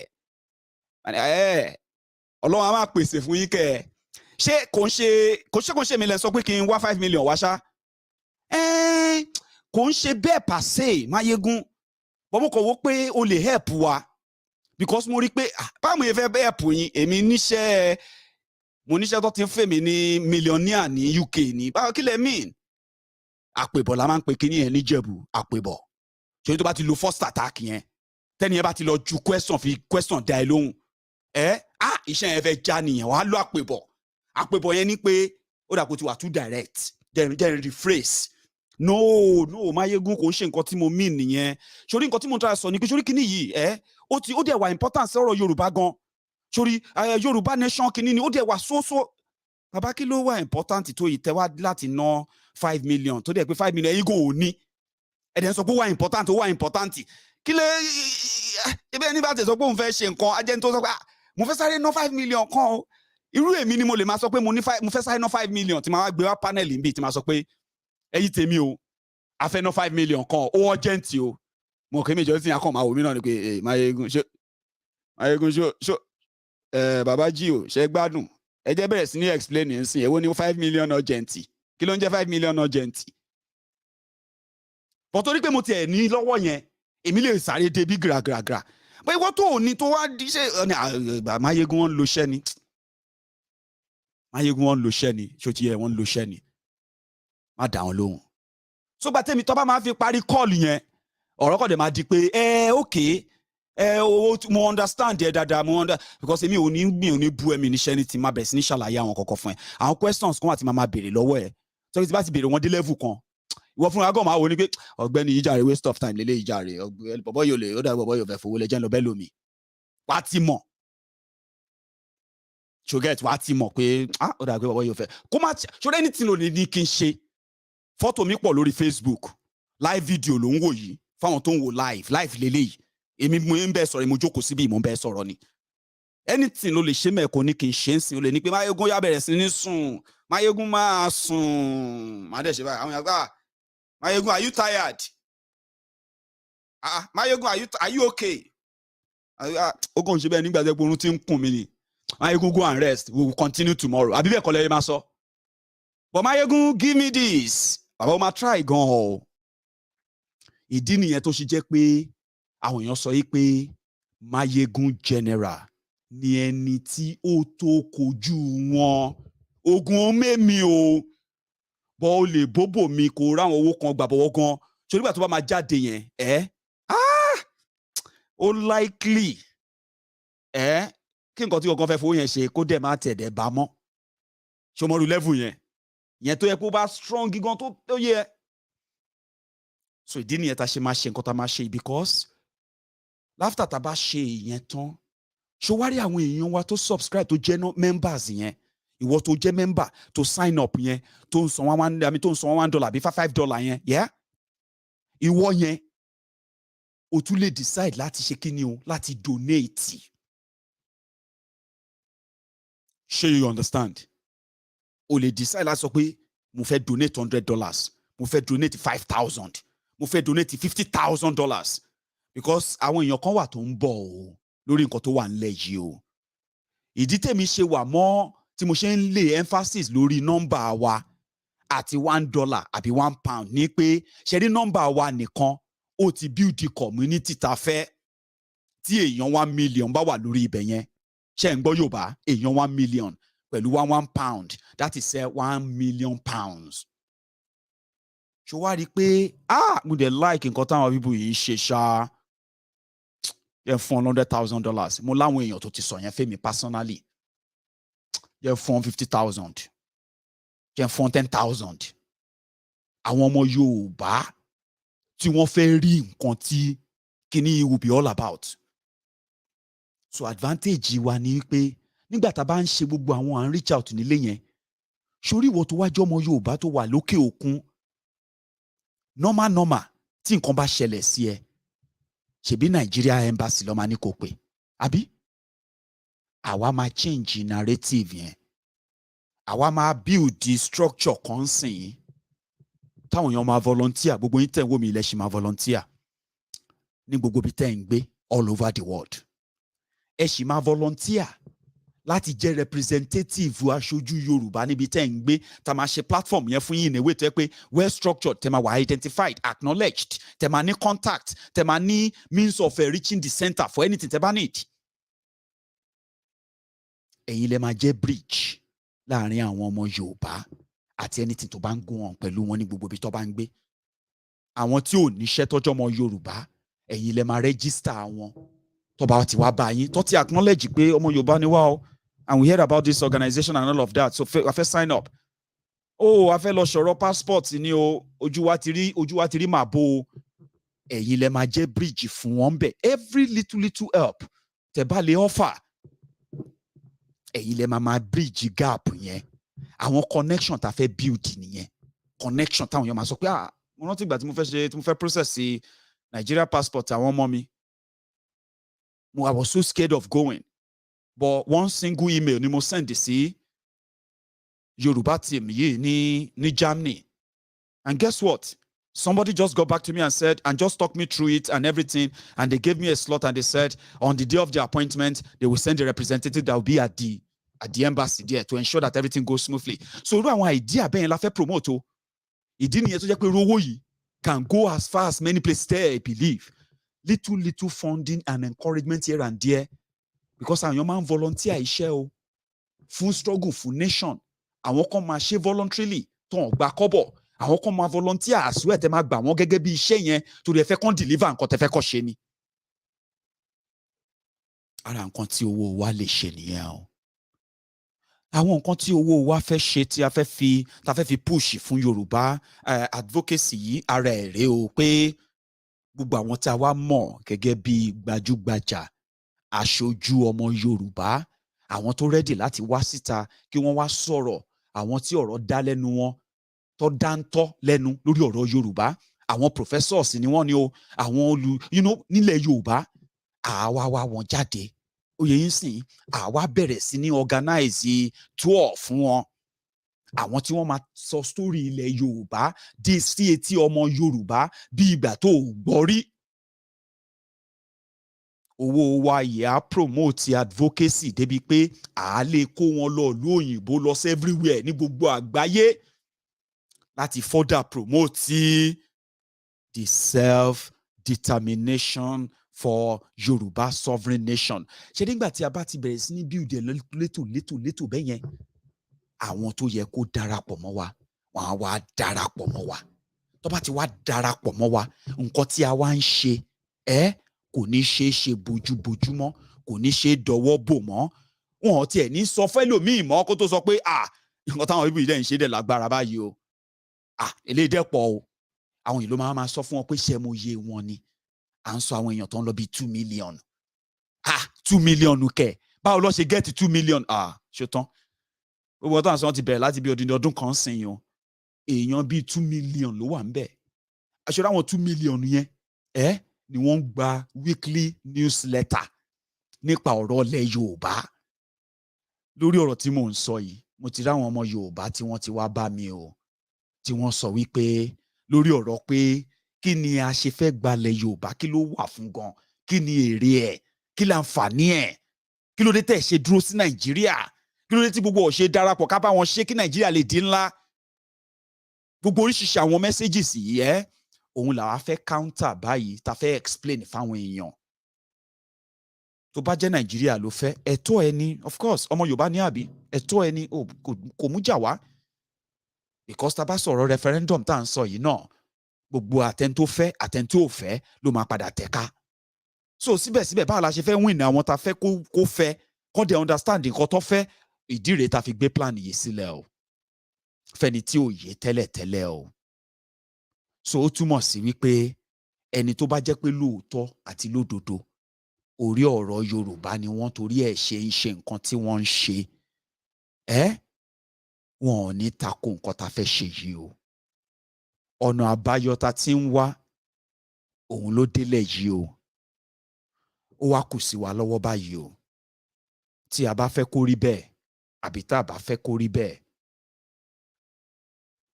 mo apologize lẹ́ẹ̀kan sí wípé ní tòótọ́ àti ní òdodo ìwòyí ọ̀la ló yẹ ká launch nǹkan tí mò ń sọ yìí ṣùgbọ́n ó kò bàjẹ́ ní o ó tún fi ṣe kí ni ó lọ túnra mú wá ó ti dọ̀tún o ọ̀tún tó dì yìí òun ni mo gbé dé yìí o tó bá máa fi dọ̀sẹ̀ méjì séni máa bẹ̀rẹ̀ sí ní fi hàn yín bí ẹ ṣe ń láti ṣe báyìí because nítòótọ́ àwọn èèyàn wa ti kàn sí mi ìyẹn àwọn èèyàn wa tó lè ṣerú nǹkan tí mò ń sọ yìí tó lè bá wa beauty kìíní yìí ṣùgbọ́n ó ti dé ojú pé tìbí lágbájá wà láyé ní Aké tàmẹ̀dú wà lóko báwo la ṣe fẹ́ ṣe iṣẹ́ papọ̀ tí nǹkan ta fẹ́ deliver yìí ta máa tètè gbé dé báyìí tó ló dẹ̀ ti wá ń wọ́n ńlẹ̀ báyìí o ìdí nìyẹn tí mo fi tẹ̀lé àmọ̀ràn ìkan nínú àwọn èèyàn mi lórí afọ́nrán yìí àwọn èèyàn mi tí wọ́n sọ wípé Maiyegun ìwọ la fún níṣẹ́ yìí bó tẹ̀ ṣe di wá pé o fẹ́ ṣiṣẹ́ pẹ̀lú àwọn míì níta báyìí despite pé o fẹ́ ṣe ó ti ń wọ́n ńlẹ̀ lọ ṣe iṣẹ́ yìí pẹ̀lú àwọn èèyàn títí nǹkan tí mo máa ṣe nìyẹn báyìí o so lénìí nígbà tí mo pàṣẹ ìpàdé pẹ̀lú àwọn tèmi àwọn tí wọ́n ń bá èmi náà manage Diaspora Radio International Online Radio. Tí majority wa gan tá máa ń lọ síbẹ̀ yìí, mo ti pè wọ́n jókòó lénìí. A ti sọ̀rọ̀, a ti jíròrò, a ti sọ bó ṣe máa lọ. Wọ́n dẹ̀ ti jẹ́ kó yé mi pé ọ̀sẹ̀ méjì pẹ́ jù. Gbogbo nǹkan tá à ń sọ yìí, èrè abẹ́ àmì àyà wa máa bẹ́ sílẹ̀ o, tó máa bẹ́ sáré o. Tẹ́ bá wá ní ìbéèrè àbí àfikún, ojú afọ́nrán ti ṣí sílẹ̀ báyìí o. Lẹ́ẹ̀kan sí, to my friends who don't really understand Yoruba very well, please read the comments, okay? When I start taking calls now, except for some of you who are Yoruba language non-speakers that will speak in English, which I'm going to take my calls randomly. If my callers are Yorubas, they are allowed to speak Yoruba 100% on the call. You should just read the comment. That is why I am not prepared for a lot of us to join tonight, because some of you are more comfortable when the presentation is like this.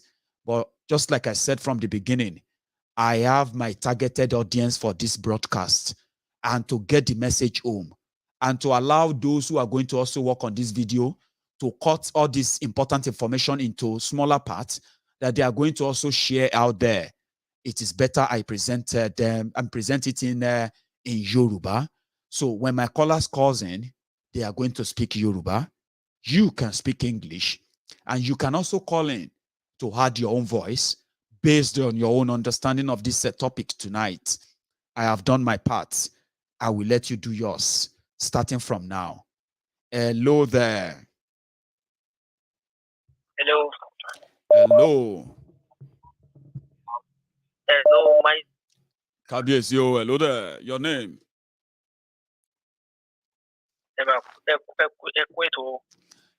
Àwa nìyẹn o, ẹ kú àdásí báyìí o, a ti bẹ̀rẹ̀ o.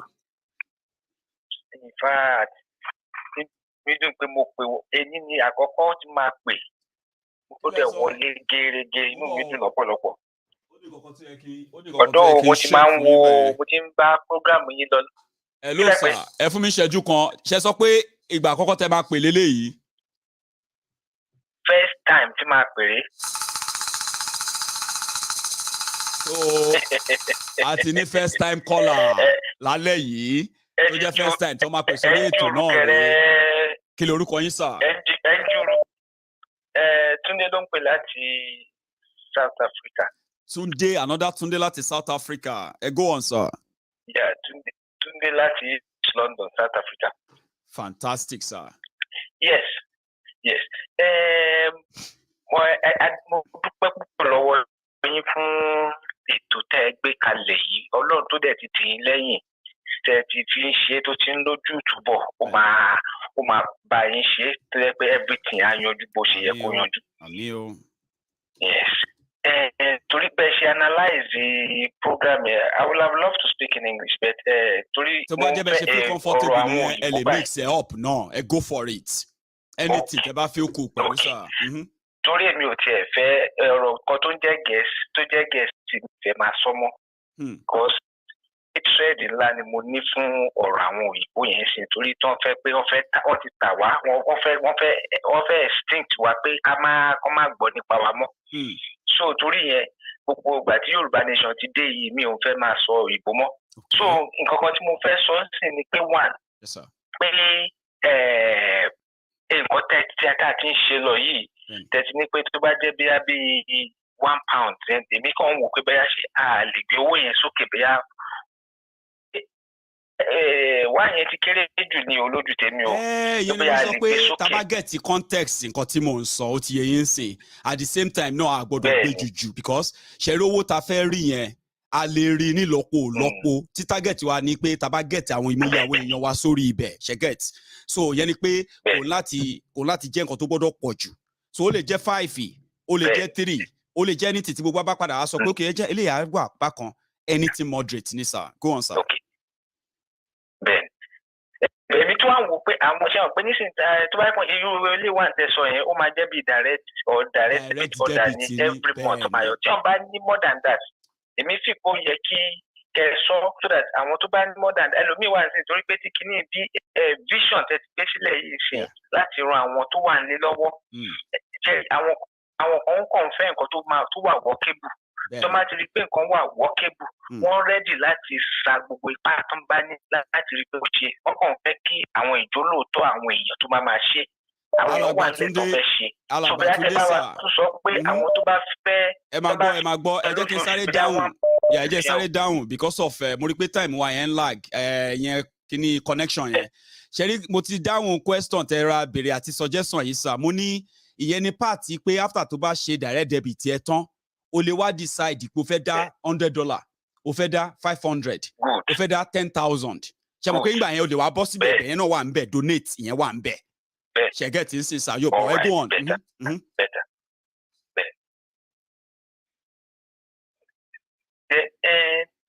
mi ò fẹ́ gba torí inú mi ti ẹ̀dùn pé mo pè wọlé dẹ̀ bẹ́ẹ̀ ṣe ń ṣe analysis yẹn ó wú mi lórí púpọ̀ mo ṣe ní pé kí n pè then ẹ̀dùn ẹ bá tún fi sọ́kàn ọ̀rọ̀ security ó jẹ́ gúnmọ́ torí tá a bá ní ká lọ máa ra product àwọn tó àwọn ọlọ́gbìn wa ó yẹ ká ní òkìní tẹ́ ẹ fẹ́ ṣe bẹ́ẹ̀ ní báwa tó bá àwọn orí tí máa sọ nípa security náà. Bẹ́ẹ̀ni ṣe mọ̀ pé security ebi tápá tí ààbò yẹn kò ń ṣe gbogbo aṣọ là ń sá lóòrùn ni mo ṣe kí n fẹ́ lọ sínú ẹ̀ láti tí mo kàn máa fáwọn èèyàn láì díà pé ṣe mọ̀ pé tá a bá nírú nǹkan báyìí a lè ṣe báyìí bọ́ a gbọ́dọ̀ sọ́tán.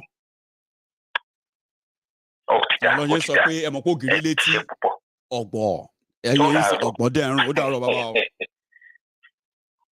So mo ní another caller. Hello there. Hello, Baba Maiyegun. Kábíyèsí o. Inú mi dùn pé mo gẹ̀ẹ́dì yín lálẹ́ yìí ẹ máa pẹ́ I'm the first caller láti jọ ìbò tí. Bẹ́ẹ̀ ni mi ò tí gẹ̀ẹ́dì yín láti jọ ìbò tí ń pè sórí aago yín. Hold on ìṣẹ́jú kan. Go for it. Kí lorúkọ yín báyìí o? Ẹ bá mi turn off broadcast yẹn o, because mo ń gbọ́ra mi. Okay. Hold on.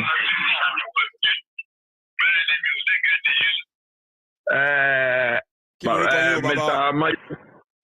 Inú mi dùn lálẹ́ yìí pé mo pè sórí aago yìí mo dẹ̀ wọlé. Inú tèmi gan dùn. Láti nínú ìpín pè. Orúkọ tèmi ni Mr. Akínọlá. So, alàgbà ìbẹ́sà. God bless you. Ṣe rí ọ̀rọ̀ tẹ́ sọ lálẹ́ yìí in fact each time tí bá ti ń tẹ̀lé ọ̀rọ̀ tí bá ń gbọ́rọ̀ yín báyìí ó máa ń wú mi lórí ibi tí ẹ ti mú ọgbọ́n yìí jáde kò ní sáké yín lágbára Ọlọ́run. Àṣẹ o bàbá. Àtàwọn tó sọ̀gbà kan gbé ètò ìdíje tó jẹ́ pé tẹ́ fi jọ ń gbé ètò ìjáde tó fi ń tu Yorùbá lára báyìí lágbára Ọlọ́run òkè báyìí lọ́wọ́ mú lọ òkè lẹ́mọ̀ máa lọ. Kí má gba àkókò pẹ́ lọ́pọ̀lọpọ̀ ṣe rí lórí ètò yìí lórí ìlú tá a wà ní London yìí àwọn èèyàn mọ ìdí tá a sọ pé wọ́n fi ń fáwọn èèyàn lówó ṣe rí òun ni mo ṣe sọ pé irú ọgbọ́n tẹ́ gbé kalẹ̀ yìí ó lágbára gan-an. Fẹ́ni tó bá yé sá. ṣe rí bí àwọn èèyàn ṣe generate owó nílùú yìí kò yí àwọn èèyàn ìlú yìí wọn à lè fi bá yín wọn à lè fi just only 1p wọn à lè fi bá yín ṣeré wọn á gbà lọ́wọ́ yín bẹ̀ 1p yẹn wọ́n rí pé tí wọ́n bá kó jọ láàrin oṣù wọ́n mọ iye pound tó jẹ́ ó ti yé yín sìn mi ìdẹ̀ rí nǹkan tó fẹ́ ṣe lé ní sìn tó agbára wọn ò ká kò tí sí. ṣe rí tí àwa Yorùbá tá a bá lè lọ dúró torí a ti dúró tán báyìí bá ṣe wà yìí a dẹ̀ rí pé a ti kó nu ìlú location gẹ́gẹ́ bẹ́ẹ̀ ṣe sọ pé nílùú àwọn pásítọ̀ Rúgà a ti kúrò nínú ìlú àwọn pásítọ̀ Rúgà pásítọ̀ Ṣábàdù a ti kúrò níbẹ̀ àwa ti dá dúró. ẹ rí lórí owó yẹn mi ò ní fẹ́ kí owó yẹn pọ̀ jù £1 tẹ́ sọ yẹn $1 tẹ́ sọ yẹn lóòótọ́ àwọn èèyàn wọ́n máa ń fẹ́ inú gbé nǹkan bẹ́ẹ̀ nǹkan tí ò ní pa àwọn èèyàn lára tó jẹ́ pé tó bá tẹ̀ máa ju síbẹ̀ ó dàbí coins ó dàbí kóló téèyàn ju owó sí ẹ mọ̀ pé ẹ ti náwó tán ẹ wá wò pé coins lélẹ̀ ẹ fẹ́ kó dànù ẹ kàn lọ jù síbẹ̀ níjọ́ tẹ́ bá lọ bẹ̀ ẹ ní màgbà tó wó ti pé £1,000 lórí bí kóló tẹ̀ ń jù sí and bí èèyàn bá ṣe ń pọ̀ sí lówó ìṣe ń pọ̀ sí nígbà tára máa wò ó láàrin ọdún ajé àwọn èèyàn lẹ́nu pé báwo la ṣe generate almost be £1.something million. Kìnní kan ṣẹlẹ̀ nílùú last year ní Manchester bẹ́ẹ̀ àwọn èèyàn wọn fi ṣàríkọ́gbọ́n ó ti yé yín sí wọ́n dá kìnní kan lẹ̀ ní last year ní Manchester for them mo kàn kọjá lọ ni mo wá rí pépà yẹn mo wá wò mo wá rí àwọn nǹkan tó kọ síbẹ̀ ṣé ẹ mọ̀ pé nílùú yìí wọ́n máa ń ṣe kìnní kan tó jẹ́ pé àwọn tí ò tẹ́bí ń pa wọ́n wò pé àwọn kan ló dẹ̀ ń dáwọ́ yẹn wọ́n ń dá owó yẹn just only 50p ó ti yẹ yín sí tẹ́ bá rí pé kíní yẹn sì ó ti dé London tẹ́ bá rí pé bọ́ọ̀sì báyìí pláàkì wọ́n máa gbé dúró àwọn èèyàn máa tò a máa bẹ̀rẹ̀ sí fún àwọn èèyàn lóúnjẹ lọ ó ti yẹ yín sí níbo lówó yẹn ti ń wá kì í ṣọwọ́ ẹnìkan àwọn kan ní àwọn ará ìlú dẹ̀ ní táwọn pé ó kútúkù díẹ̀ káàtó pé ọwọ́ tóra wọn ó ti yé yín sí àwọn ẹni tí mọ̀ pé kò sí bó ṣe lè jẹ́ wọ́n máa jẹun torí wọ́n ti máa bí tán máa lọ tó jẹ́ pé oúnjẹ máa fi dé so lórí eléyìí ẹ má jẹ́ kí owó yẹn ẹ má jẹ́ kó pọ̀ lóòótọ́ tí ẹlòmíín tí ẹ bá wá dáwó owó yẹn tán ó tẹ débìtì ara yín tán tí wọ́n wá di pé ẹ fẹ́ fowó sí voluntarily ẹ ti mọ̀ pé yes òun tún ṣe eléyìí pé fún ara òun láti sọ pé kìíní lórí àwọn tó jẹ́ pé lórí education nílùú yìí ṣẹ́rí lórí méèlì tẹ́ sọ yẹn lórí téèyàn bá ti fúnra ẹ̀ ní good information tó ti register ẹ̀ síbẹ̀ o lè wá láti parọ́ pé family mi ti kú ni bàbá mi ti kú torí information ẹ̀ ti wà ńbẹ̀ tó bá parọ́ ẹsẹ̀kẹsẹ̀ ó easy láti mọ̀ láti sọ pé kíní because àwọn èèyàn fẹ́ ràn ẹ́ lọ́wọ́ ni tó bá wò pé torí pé bóyá olówó àbí oníkìní kan wọ́n á ti mọ background yẹn àkíní tó bá di pé Yorùbá Nation tá bá bẹ̀rẹ̀ passport lásán ó máa jẹ́ káwọn èèyàn kọ́mọbi tó ń lọ kò ṣe pé wàá ṣe máa yà kiri kò ṣe pé wàá ṣe máa sọ pé mi báyìí mo lọ Nigerian embassy tó wà nínú UK ẹ ti di fílì fọ́ọ̀mù lé ní oṣù mẹ́fà ẹ̀ ti di passport yẹn gbà. ẹ kò imagine pé àwọn ọmọ tó wà intermediary tó kàn jẹ́ pé ó look so easy ó look simple o but ó can go a long way. It can go a long way. Ìjẹ́rí kíkíní tó bá máa tó èyí ẹ̀ àwọn èèyàn gan ti wò pé ṣé bàbá Maiyegun yìí ṣé ó ṣe pé ta ló fún lọ́gbọ̀n yìí because ẹ rí ìmọ̀tẹ́sọ yìí àwọn politician wọn máa bá yẹ. ẹ kọ́ lọ báyẹ̀ wọ́n máa fi ran àwọn èèyàn wa lọ́wọ́ ni kò dá wà dúró. wọ́n máa fẹ́ báyẹ̀ because ọ̀rọ̀ ńlá lẹ sọ fún ọ̀rọ̀ ńlá lẹ ṣí wọn létí lálẹ́ tán wọn ò mọ̀ wọ́n máa fẹ́ báyẹ̀ àwọn tó lówó báyẹ̀ wọ́n máa fẹ́ lọ báyẹ̀ wọ́n máa fẹ́ tẹ́lẹ̀ gbé lẹ́bù yẹn wọnú Nàìjíríà láti lè sọ pé kíní òun lẹ́ṣẹ̀ rí wọn táwọn fún wọn lówó tán ṣe pé bẹ́ẹ̀ lé ó tún yàtọ̀ bẹ́ẹ̀ ni ó yàtọ̀ pátápátá tó jẹ́ pé àwọn àlè lè bá. tí gbogbo wa bá dá ọwọ́ wa jọ lọ́dọọdún bẹ́ẹ̀ yẹn. nǹkan tẹ́ dálẹ̀ yìí ẹ̀sà ìkàtà ìdálẹ̀ ò náà pè ní ibú omi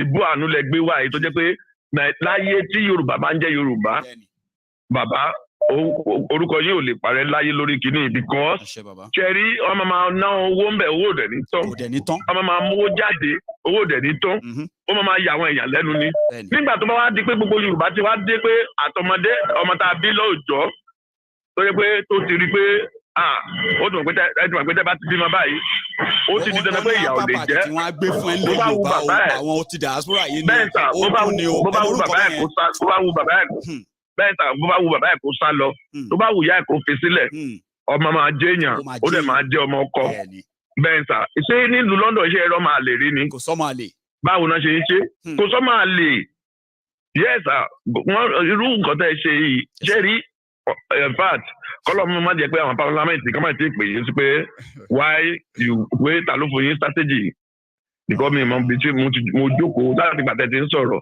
mo wo ọ̀rọ̀ yẹn pé ọ̀rọ̀ ńlá ni bàbá yìí sọ yìí. ó wá dọwọ́ ẹ̀yin èèyàn o ó wá dọwọ́ yín o ká má fi sọ̀rọ̀ nìkan o. ẹ̀bẹ̀ tí máa bẹ àwọn èèyàn. tó bá sọ pé ó dọwọ́ yín ẹnu dọwọ́ Ọlọ́run àbí bẹ́ẹ̀ kọ́ ó ti wá dọwọ́ gbogbo ẹni tó gbọ́ mi báyìí o. bẹ́ẹ̀ sà so mo bẹ ẹ̀bẹ̀ ni mo bẹ àwọn èèyàn ẹ má jẹ́ ká gbowó ńlá ẹ má jẹ́ ká gbélé lórí ẹ jẹ́ kí àtẹ̀ntó lówó àtẹ̀ntí ò lówó òun ló lè ṣe kátà ẹ sọ yìí tí ò ní pa anybody lára tí ò lè pa anybody lára ó tí ẹ lè mọ̀ pé ó ṣe ó ti yé yín sí bẹ́ẹ̀ ni síbẹ̀síbẹ̀ àwọn tọ́lọ́run ti kẹ́ tó jẹ́ pé ó ti tó agbami láti wẹ̀ síbẹ̀síbẹ̀ náà láti máa contribute ló ti máa wọlé sí ó ti yé yín sí ẹ jọ̀ọ́ lágbára Ọlọ́run ibi tí ẹ ti mọ ọgbọ́n àti ìmọ̀ jáde kò ní pàjọ́ máa yín lára lágbára Ọlọ́run àná àwọn tó dẹ̀ rọ̀gbà yín ká lágbára Ọlọ́run gbogbo ibikíbi tó bá ti ń wojú rere Ọlọ́run àmà fàánú wá wọn rí ni torí ọ̀rọ̀ tẹ́ máa ń sọ ẹ̀yin àti ẹ̀pà ìfà tó dàbí pé ìyá bàbá lọ́jọ́ bí yín tá bá dẹ̀ sọ pé ọ̀jọ̀gbọ́n tó jọ̀gbọ́n jẹ́ rí èmi fún yín pòfẹ́sọ̀ fún yín látàlẹ́ yìí lọ. àwọn kì í ṣe pé irú pòfẹ́sọ̀ àwọn aṣábàdú àwọn pásọ rúgá tó jẹ́ pé wọ́n á sọ broken wọ́n á sọ talaviv wọ́n á sọ èdèkéde wọ́n ní wọ́n ń fọgbọ́n kọ́ àwọn èèyàn jọ kì í ṣe irú yẹn o because ìjìnlẹ̀ ọ̀rọ̀ àti ọgbọ́n àti òye tẹ́ máa ń sọ ọpọlọ èèyàn máa ṣílẹ̀ ní àwò pé no mo mọ bí tí mo lọ mo dẹ̀ mọ bí tí mo ti ń bọ̀ ẹ ṣe ẹ máa bẹ́tù lọ. àwọn tó kùnà ẹ ṣeun ẹ ṣe ẹ kú àdúró tí o mo like táwọn èèyàn wa bá understand nǹkan tí mo ń sọ tó bá ń repeat ẹ padà tó wá elaborate ó mi pé mo make sense nìyẹn. Hello sir. Hello Maiyegun bàbá. kábíyèsí o. èmi kábíyèsí bàbá God bless you o ọlá máa fún wa ṣe o ọlá fún yín ṣe o gbogbo bẹ ṣe ń sọ bọ́lá ṣe ń fún yín ní gbogbo èrò ọkàn yín tẹ̀ mú wá sórí platform yìí Ọlọ́run ní pẹ̀rẹ̀ ọkàn yín mọ́ Ọlọ́run máa fún yín ṣe ní lágbára Ọlọ́run o Ọlọ́run tó fún yín láìdí àtẹ́fẹ́ ta fẹ́ bẹ̀rẹ̀ lórí platform yìí Ọlọ́run máa fún wa ṣe lágbára Ọlọ́run èmi ní ọmọọba alẹ́ àti ọmọọba díẹ̀mí láti Düsseldorf Germany ló ń sọ̀rọ̀ so mo really appreciate the way tẹ kì í ta fẹ́ bẹ̀rẹ̀ yìí lágbára Ọlọ́run èmi rẹ́dí o mo dẹ̀ ti sọ fún gbogbo àwọn èèyàn mi in fact ní meeting náà lọ́la mo tún máa sọ fún wọn náà again so we are ready but Maiyegun bàbá ẹ máa fi àwa náà tí àná euro kò ń ṣe àwọn pounds àti dọ́là nìkan lẹ máa sọ sáà ẹ máa fi wá kò ń ṣe pé bóyá àpẹ dọ́là àti pounds nìkan sókàbà lè mọ̀ because mo ń tà láti ráìdì pé dọ́là ọ̀la máa ń gbọ́ o. so mo ń sọ pé ṣé 60 euro tí dọ́là fi kéde akẹ́yìndé gbẹ̀gbọ́n but ó yé mi. so pé ṣé $60 àti 60 euro ní tiwa in a year mo dẹ̀ sọ pé tẹ bá ti ró rẹ̀. €1 yìí náà ni wàá máa lọ wá template tó yẹ pé tá bá fi kí ló ti ń pè tá bá fi pounds ṣe ó ti mọ̀ pé ìwọ tó bá fẹ́ san $1 ó lè jẹ́ bóyá bí $1 20 kìíní kan cent ni ṣẹ̀gẹ́t ó lè jẹ́ bóyá bí €1 15 cent ló máa dé lọ́dọ̀ tí nígbà tó bá máa kúrò ní báńkì yín tó bá jẹ́ template pound la fi ṣe tó bá jẹ́ template dollar la fi ṣe ṣẹ̀gẹ́t sísè so tó bá jẹ́ euro tó máa jáde lọ́dọ̀ tí yín ó lè jẹ́ less than €1 ló máa jáde lọ́dọ̀ yín ó lè jẹ́ less than £1 ló máa jáde lọ́dọ̀ tiwa but all of this la máa consider ta máa wá explain but minimum of one yẹn náà ṣẹ̀gẹ́t. tá bá ti bẹ̀rẹ̀ because gbogbo àwọn èèyàn mi ní Germany gbogbo wọn náà ti rẹ́dì nǹkan tẹ̀ ń sọ lá no wọ́n tẹ̀ ti rẹ́dì alẹ́ ìgan àìrópọ̀ nínú ìkọ̀ lè máa ṣe fídíò kọ̀ ìrópọ̀ lè nìkan wọ́n àwọn tó ń ṣàdúrà ogun olè mú ẹ Maiyegun gbàgbé ọmọ Ìjẹ̀bú ni ẹ ọmọ Abẹ́òkúta ogun olè mú ẹ èyí tó òdodo ọ̀rọ̀ ló ṣẹ́rí nǹkan tá à ń ṣe ní. sorry o network. ìpínpá wọn bọ̀dì nǹkan tẹ́ fẹ́ yẹ ká ṣe yìí in fact he is going to go to learn. àwọn politician yìí bó ṣe wà yẹn inú ń bí wọn lọ́wọ́ because nǹkan tá à ń ṣe lọ́wọ́ nǹkan tó fi ebi tó fi ń pa àwọn èèyàn ló ń kọ̀ sí gbogbo wàhálà yìí. wọ́n ṣe ń ṣe gbogbo control tó ń ṣe tó fi ń ski ẹ̀wọ̀n ìwé. wọn ò lè ṣe ní nígbà tẹni tó ń rí omi ọ̀fẹ́ tó ń rí ibi tó ti fẹ́ lọ róúnjẹ bag of rice tó ní 30,000 tó ń rí táǹtà fún wọn ní 10,000 ẹ̀ wá ní kó má follow Yoruba Nation no going back my bàbá mi tó ń bí wọn lọ́wọ́ no going back. ẹ ṣeun bàbá ọmọ èmi láìkí irú àwọn spirit báyìí o. wọ́n dẹ̀ di fún yín bàbá. thank you so much bàbá ẹ bá ń kí gbogbo lé o gbogbo àwọn tí wọ́n ń wò mí nínú àgbàlá prince ń bẹ̀ yẹn ní Germany mo ń kí gbogbo lé o network yẹn ti bẹ̀rẹ̀ sí ní act up lẹ́ǹkan yẹn ni hello. mo ń bọ̀ ẹ já wọlé ìwọ bóyá wọlé hello. hello afa ọlọ Maiyegun naam guten abend naam So you are not even ready. You are not ready. You are calling me Afa Anakum lie. Afa Anakum lie. Afa no, Baba, you don't want for the thing. This night, bro. I swear down. Ọjọ́ kìíní àná táwọn kan sọ Yorùbá àbàdàn Afa Maiyegun sọ pé no, we need to mix it up so our people, our Igbo brothers need to understand. Absolutely right. Bàbá tí wàá padà wá lé ṣe wá sí Yorùbá. Ó sórí níbi tẹ́wà pé Maiyegun ló ń sọ Yorùbá tí ò kọ́ lẹ́nu yìí tó ń sọ bí ìgbà tá à ń gbọ́ òyìnbó ẹ̀ yìí. Ẹ má ṣàjẹ́ kó. Wàláì ẹ̀pọ̀ mi wú ni. Ẹ má yẹ kó mọ yín lára. Ẹ má gé yín sọ yìí ti jùjùjù. Ó ti ẹsẹ̀ kan lọ́sẹ̀ mọ́ bá mi jábọ̀ Yorùbá àbàtàn àwọn Yorùbá báyìí tọ́jú rẹ̀ lọ. Sọmọ easy. Sọmọ easy báyìí torí pé ó láwọn àwọn èèyàn wa kan nílé tó yẹ pé wọn ò gbé ìbò. Bọ̀dà Mutiu, àwọn bàásà yìí, wọ́n dẹ̀ wọ́n fẹ́ gbọ́.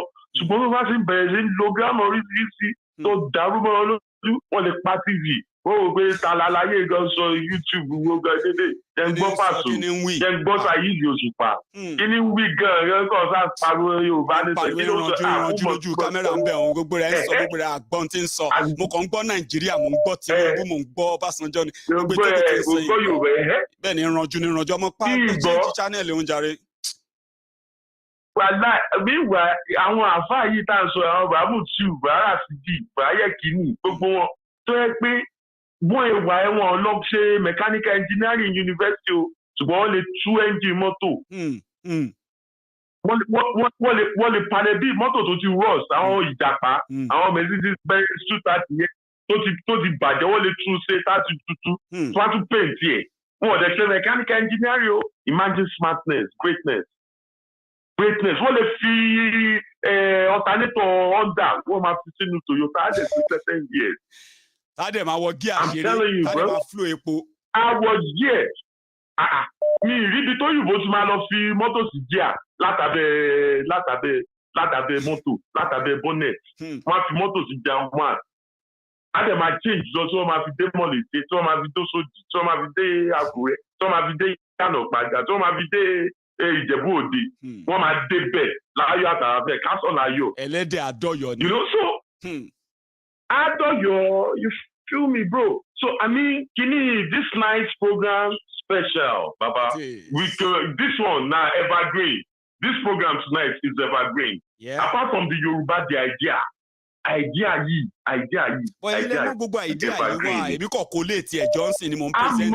Ṣé orí bí náà gbogbo àti ń sọ̀rọ̀? Orí bí náà ni. Ó tọ́ ṣe bínú yàrá mi mo gbà. Ṣèbí wọn ló ń pariwo rẹ̀ fún ilé ayé báyìí. Èyí gbogbo ní ayé ló ń gbọ́ nǹkan tó ń sọ ẹ̀. Àwọn tó wà ní yankí, tẹ́mi bá wà ní yàrá mi ń já ní báyìí. Kò sẹ́ni tó gbọ́ mi. Lẹ́yìn àwọn neighbor mi, yẹn máa ń disturb wọn nìyẹn bá ti pẹ́ báyọ̀ kú. Wọ́n tún èdè wọn tún bọ̀ bọ́ ẹ̀ tún sọ. Àárọ̀ tó bá jí yóò bá aṣọ jáma gùtì bọ́ kí bóun ní ẹ̀kọ́ ojúbọ ìkànkàn. Tó bá tún dalẹ́ yóò bọ̀ ṣèdè mí. Ọmọ olúwo gan bọ̀ ẹ̀. Táwọn ọ̀rẹ́ ọmọ yankí basketball ẹ̀. You know, you feel me? So, you know, I mean, this thing, you have to be our voice. Now you be our voice. That's why we are behind you. Gbogbo contribution náà, àfa ọ̀nà sẹ́yìn lẹ́dà ni. Èyí gbogbo àná, owó tí yín náà ń bẹ́ẹ̀ bẹ́ẹ̀ o. Ẹ tó bá sọ pé kò sówó Afa Maiyegun bẹ̀ irọ́ lọ pa o. Owó íńtánẹ́ẹ̀tì tó ń sọ. Bóyá àwọn ọlọ́dún àwọn ọlọ́run nu. Àwọn ọlọ́ ayé yàtọ̀ sí yìí sí. Ẹ̀ẹ̀kan tẹ̀ sẹ́ pé wọ́n ti lè mú Bíṣọ̀ Maiyegun lọ síbi kan. Kò sóògùn mọ́lẹ̀ Yorùbá. Ẹ má jẹ́ àwọn tọ́ra mọ́. Oògùn ìka ló wà. Gbogbo àwọn oògùn ìka ẹ̀jẹ̀ oògùn wèrè ni. Mi ò rí èèyàn tó lè sùn láàárọ̀ tí ó jí tó sọ pé ìmọ̀ Maiyegun rí okòó sọmọ ìyá mi o ṣùgbọ́n ń so oògùn kan fún tó yẹ pé bó bá yẹ ń sọ̀rọ̀ báyìí ọ̀rọ̀ rẹ̀ ó mọ̀ jáya abogun kàṣà. Mi ì rí ibi téèyàn kí máa mú èèyàn rí kí rí àwọn èèyàn wa lórí kí wọ́n comment section Adé Williams àwọn alájà Vincent Balógun àwọn alájà Ọjọ́ra gbogbo wọn Odu Ata everybody wey dey bata everybody tó wà bẹ́ẹ̀ ní ìmọ̀ wọ́n rí ọ̀rà ríra rí o tí wọ́n lọ sóògùn sí pé bàtà mi sí máa ó mọ̀ sórí oríire ni ó mọ̀ débà o kò ṣẹlẹ̀ rí yẹ Yorùbá àbúkò ṣe sùn kàkà ni so má wọrí àárẹ̀ ayé lórí pé wọ́n sóògùn àbí bẹ́ẹ̀ ni wọ́n ti ń ṣe ni tó mú wa rí ni. mo lé èèyàn tó ti mo lé èèyàn tó ń sọ yìí pé òun fún mi ní pé ìní kìje ọdún keje rèé lórí ọ̀rọ̀ nígbà tí mo sì máa ń gbéná wọnú ilé àwọn èèyàn báyìí gbéná wọnú ilé àwọn lórí ọ̀rọ̀ tí mo ń ṣe yìí lórí Ogun State ńgbà yẹn ayé amósùn mo rẹ́ni tó lérí tó gbé nǹkan ta báyìí tó sọ pé ọmọ tó ń pè lọ́mọ Máyégún yẹn kò ní kìje ọ̀ṣọ́bà ní kó lọ wá mi pé ọmọ ta ni talẹ̀ ọmọ tẹ́ ń sọ yìí gangan kò yé mi níbi tí mo wọ́ọ̀dì àwọn bàbá yẹn dé ńgbà yẹn Máyégún má jẹ́ ọ̀pá ẹ̀ ọdún keje rẹ̀ ṣá ó ní ìní kìje ni o ìní dọ̀sẹ̀ tí ń bọ̀ ọdún keje ọ̀hún rè mo sì tutù pẹ́ mo tún lékún sí ni o bàbá. àìsàn olódi iwájú lòdò lẹ́múrú sí òkè lẹ́múrú sí òkè lẹ́múrú sí dandan máa ní yé ojoojúmọ́ là ń ròkè rí pé ó tọ́pẹ́ ṣé kò wá tọ́pẹ́ ni one second day and some few days ago mo post Yoruba Nation sínú my secondary school group. Àwọn àtàwọn Diasporans àtàwọn tó wà ní a máa ń ṣe meeting online and try láti create bí basketball court tennis court fún school mi secondary school mo ń sọ yìí o secondary school tá a parí 1994 95 set tá a parí tá a create àwọn nǹkan yẹn I swear bóyá post kí ni ẹ Yorùbá Nation báyìí bàbá tẹ́ bá rí bóyá bò mí pé Yorùbá Nation kọ́ Yorùbá Nation ni wọ́n bẹ̀rẹ̀ sí convince àwọn èèyàn with all means with all in fact àwọn ò bú mi débi pé delete ọ̀sẹ̀ ẹ̀ lórí pé o wà ń dáhùn àbúrò ìbùkún jẹ́ kí ni mo ṣe ọ̀gá ni sọ̀rọ̀ báwa ti ya wèrè mo ní ayé yìí bọ̀bọ̀ ẹ̀ tí n bá ṣe pé ìlú wa ti bàjẹ́ ṣé àwa táwa graduate secondary school ló yẹ kó lọ mọ ṣe tennis court basketball court fún school ni ní Germany bí tó yẹ pé government automatic fún máa provide basic amenities for your students wọ́n máa ra PC fún wọn. Wọ́n sọ pé kí wọ́n lọ digitalize sí wọ́n ti bẹ̀rẹ̀ sí ṣe gbogbo àwọn pieces fún wọn. Àwọn students wọ́n fún wọn sínú inquiry research láti create electric motors. Kọ̀sọ́ fẹ́ beat Yankee wọ́n fẹ́ beat Japan ti ṣe water automobiles wọ́n ti ṣe hybrid. Germany pẹ̀lú Benz Porsche everything wọ́n ti ní extreme high qualified hybrid or electric cars so they drive more than 1,000 kilometers. Tesla ti ṣe. So Germany ṣe gbogbo ọ̀nà wọn kó wọn wọlé India àwọn tó pọ̀ sí wọn sá jáde àwọn olórí burúkú kan sì jókòó lórí gọ́ọ̀rì sọ pé káà sì máa sùn ká máa falala no going by Yorùbá Nation now no going by kí fáwọn tó kù tán ọ̀nà Clement hospital gàràbà ọ̀nà. bàbá nice one Clement nìyẹn mo fi líǹkì kíni donation link wa mo fi sí inú comment section yẹn so anybody inú wa tó bá fẹ́ lò link yẹn wà ń bẹ̀ for now ẹ̀yẹ temporary donation platform wa give send go okay mo gba donation £10 kan nínú Diaspora Radio International account and yẹn wá nígbà tá à ń ṣe program lálẹ́ àná but now we have £10 níbẹ̀ yẹn so ẹni tó bá feel like pé kó bá wa top up the current ongoing fundraiser ẹyẹ má jẹ́ ká tìjú yẹn sí because ṣe mọ̀ kéèyàn ní tó ń gùn lọ́wọ́lọ́wọ́ tẹ́lẹ̀ yá mo fẹ́ kẹ́ bá wa dá sí mo ní kọ́là kan on the line báyìí ẹ jẹ́ ń gbé wọn wọlé hello. hello Maiyegun ẹ̀sọ́. hello there ta ni mò ń bá sọ̀rọ̀. ẹ kújọ lẹ́ẹ̀ka o ṣé dáadáa ni agbádùn prógrámù ni. dáadáa ni màá ọ adúpẹ́ ọ ṣé dáadáa ni màá. Dèdèlé kọ́ṣẹ́ ń gbúrò dèdèlé láìkì jẹ̀bú gbé àlàáfíà wà o. ẹ̀kọ̀ọ̀kan torí ọlọ́run kó máa ojú ìjẹ̀bú yẹn sí jẹ́ kán mọ̀ fọ́ èsì ràn lè fọmọ ìjẹ̀bú ṣe o èsì ràn lè fọmọ ìjẹ̀bú ṣe yẹ náà fọmọ rẹ̀ bọ́ rẹ̀ so go on tó má lè jẹ́ kẹ́rù bà ẹ́ dédé irun ètò ọmọ oògùn òun rè fọmọ ẹ̀ náírà. ó ràn fí wà wá dàgbà ẹnu rẹ̀ rà wá dàgbà sí. ọ̀nì ìbálòògùn rọmọ oògùn ẹ̀ máa pọ̀ oògùn ẹ̀ máa pọ̀ ṣàngó ẹ̀ máa pọ̀ anything oògùn ra àti ìwà o ẹni bá lóògùn rọmọ oògùn wàhálà ìdààmú òun náà máa ṣe wọn máa tẹ̀wájú ètò ẹ̀ máa ṣe ètò ẹ̀ máa ṣọmọ rẹ̀ ètò ẹ̀ máa ṣàyà rẹ̀ ibi òde sì ń rọ ọgbọ́n rẹ̀ ní dùn lágbára ọlọ́run bọ́n ṣe gbẹ̀ ẹ́ lámọ̀ràn yẹn pé ọkùnrin kan pè kí àáfàá kékeré tó pè é àmọ̀ràn gbẹ̀ ìyẹn kó tẹ̀lé o kán bá fọ́ ká mú níbi pẹlẹbẹ kábi tíbi pẹlẹbẹ mọ́ọ̀lẹ̀ jẹ́ a lè gòkè dáadáa dédé ní má débẹ̀ nágbára Ọlọ́run dédé ní má gòkè àgbà ojú ní tiẹ̀ nágbára Ọlọ́run má tẹ̀ iwájú ògo Ọlọ́run àtúbọ̀ pa Yorùbá Nation now. God bless you, ma. Thank you, ma. So àwọn tí àwọn yemi níjẹ̀bú rẹ̀ so àbí ayẹni níjẹ̀bú àti yemi níjẹ̀bú ọmọ Ìjẹ̀bú dédé ni. Hello there.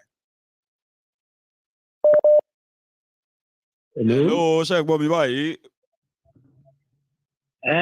Bàbá àgbàlagbà. Hello, báwo ni? Three Gosa for Maiyegun. Gosa.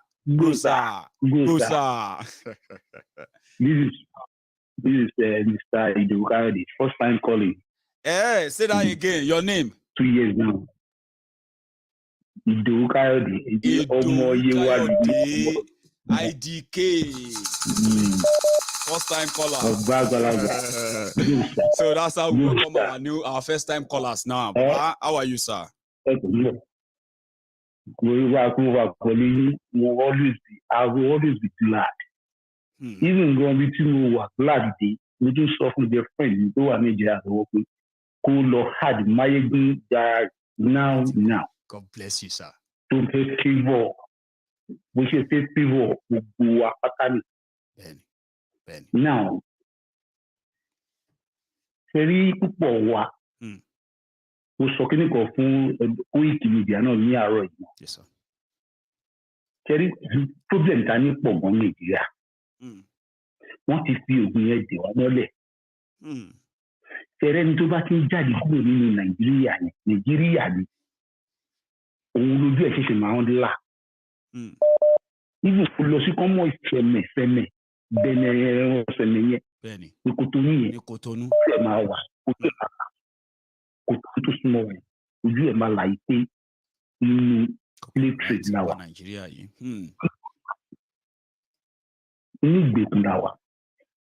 Ní ìjẹ́ kí ẹ̀wọ̀n bí tí wọ́n ṣe ní èmi ò Libya ni mo wà. Ní ìjẹ́ kí ẹ̀wọ̀n mọ̀ pé Libya mo wà.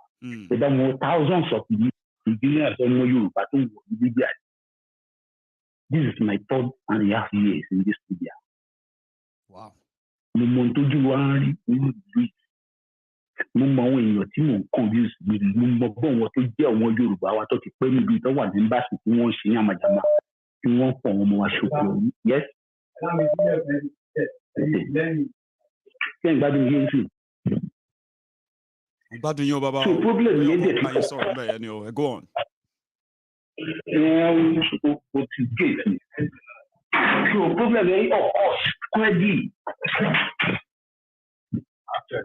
Bí a ṣe ń jáde la ṣe rí ohun tó ń lọ nígbà ní iná wà lórí.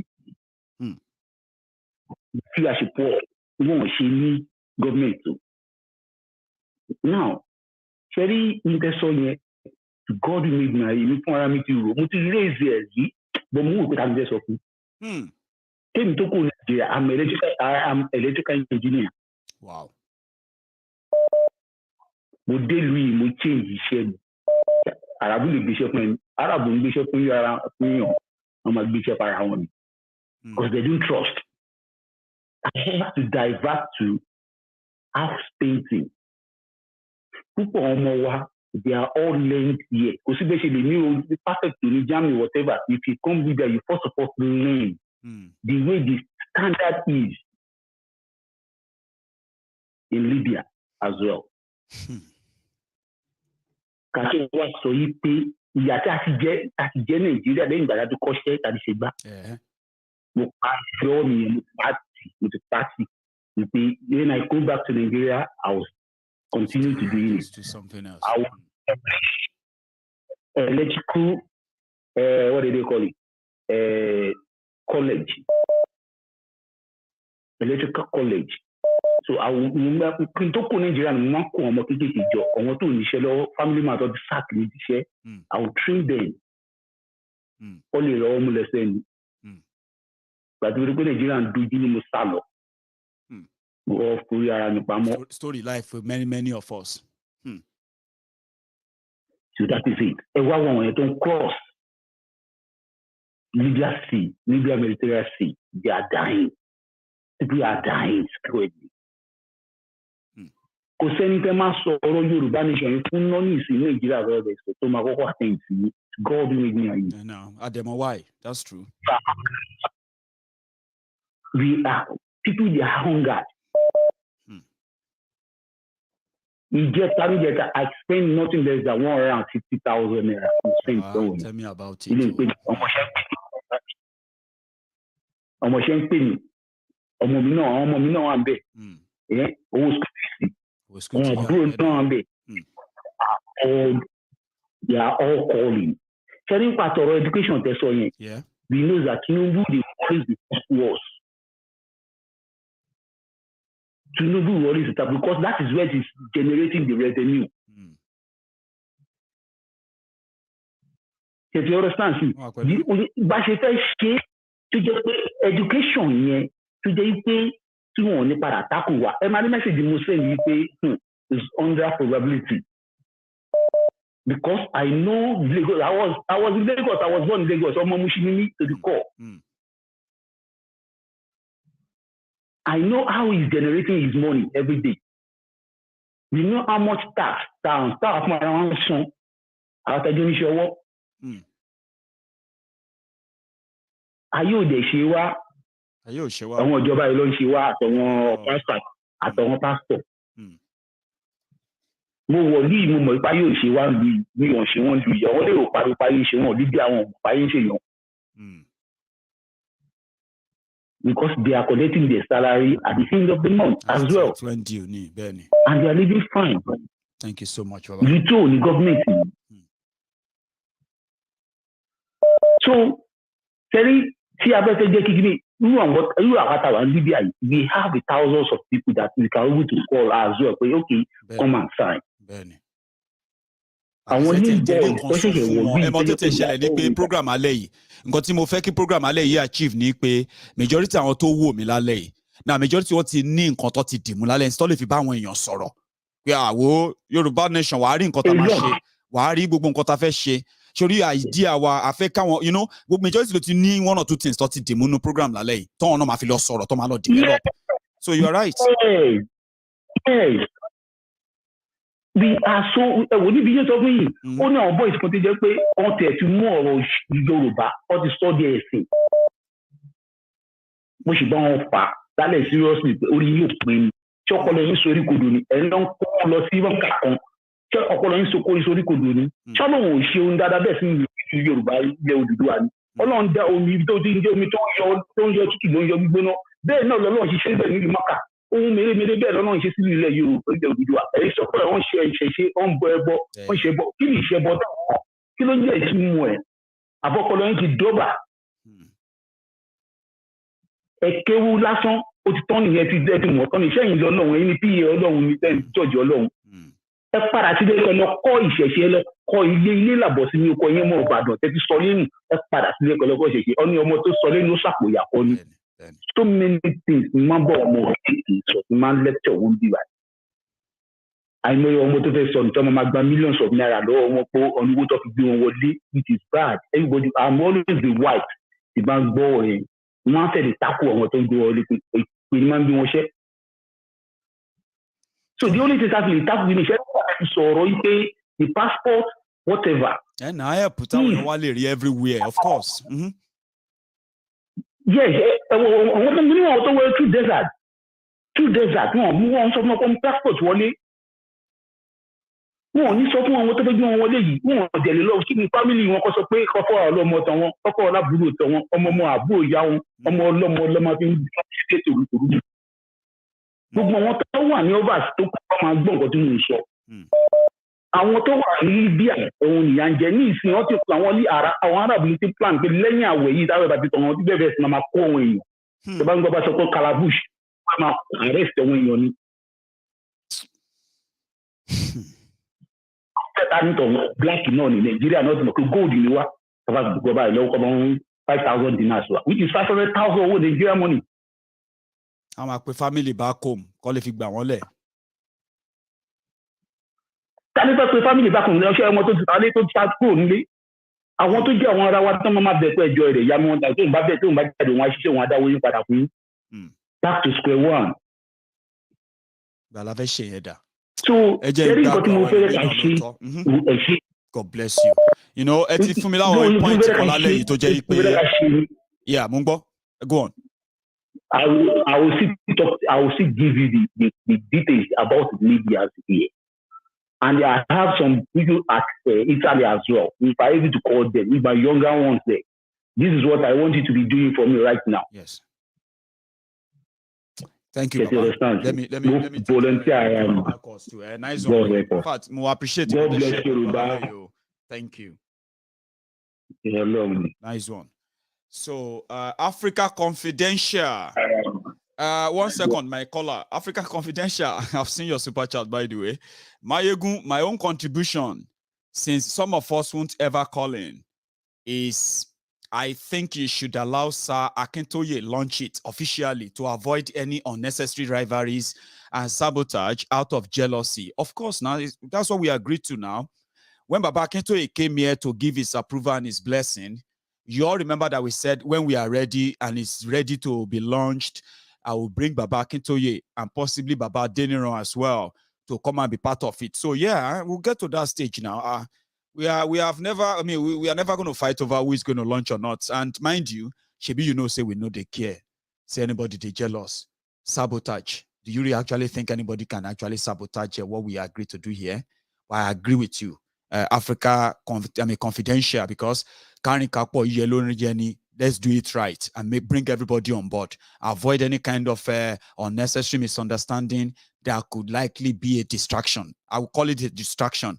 But nobody can sabotage what we are going to do. Nobody. They don't get the strength. Nobody. Except the only people who can sabotage what we want to do is us. If we don't do it, if we choose not to do it, that's the only thing that can sabotage it. I get your point, Baba. We will do exactly that. Baba Akintoye will be here by the grace of God. Hello there. Yeah, Maiyegun. Hello, sir. Kabiyesi. Thank you very much, Maiyegun. This is Ade from Texas. Ade from Texas, did you say? Yes. Good afternoon to you over there, sir. How are you? Yeah, thank you very much. Class. In fact, nǹkan tó ṣe yìí àwọn Yorùbá lè gbàgbé láyé. This thing works. Gẹ́gẹ́ bí àwọn èèyàn ṣe sọ, ẹ jẹ́ ká ẹ má jẹ́ kówó yẹn pọ̀. Kára filẹ̀ moderate bẹ́ẹ̀ exactly. So ẹni tó bá fẹ́ ṣe 20, ẹni tó fẹ́ ṣe 30, ẹni tó fẹ́ ṣe 100, wọ́n lè wá ṣe láfta tó bá san $1 wọn àbí £1 wọn. Èmi náà feel like that ni mo ṣe lo figure yẹn. Yes, of course, and we are fully ready. We have. So, Baba, go on, no, I'm going on. Yeah, we are fully ready. Launch it. Launch it, of course. Yeah. Clement is from Germany or Nepal student something. In fact, when me one new student, but this time I might say Tawatun library or constitution down because once you allocate you for a politician can touch you so me okay down low. I can't use my money to come and build library for any host. That money has been allocated and this greedy politician what you call get. So but any of the members have any problem, I can contribute. They can allot to libraries. No way, I won't do that. Then Maiyegun, they give it. I don't care about Yoruba. That 2 points in Mumaso. Please, sir. The first one is this Advocacy to expire in 2014. The second one on this fake constitution. Program can learn and what I want Nigeria even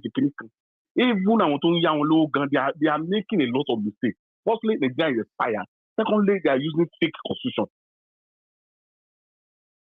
So our that two loopholes that this country is gone forever. Yeah. They are politicians don't contest. Sit down and see what is going on. This constitution is fake. in any way in the whole world, we simply because we enter the concept of we. Who are the we? Who are the we? Then that I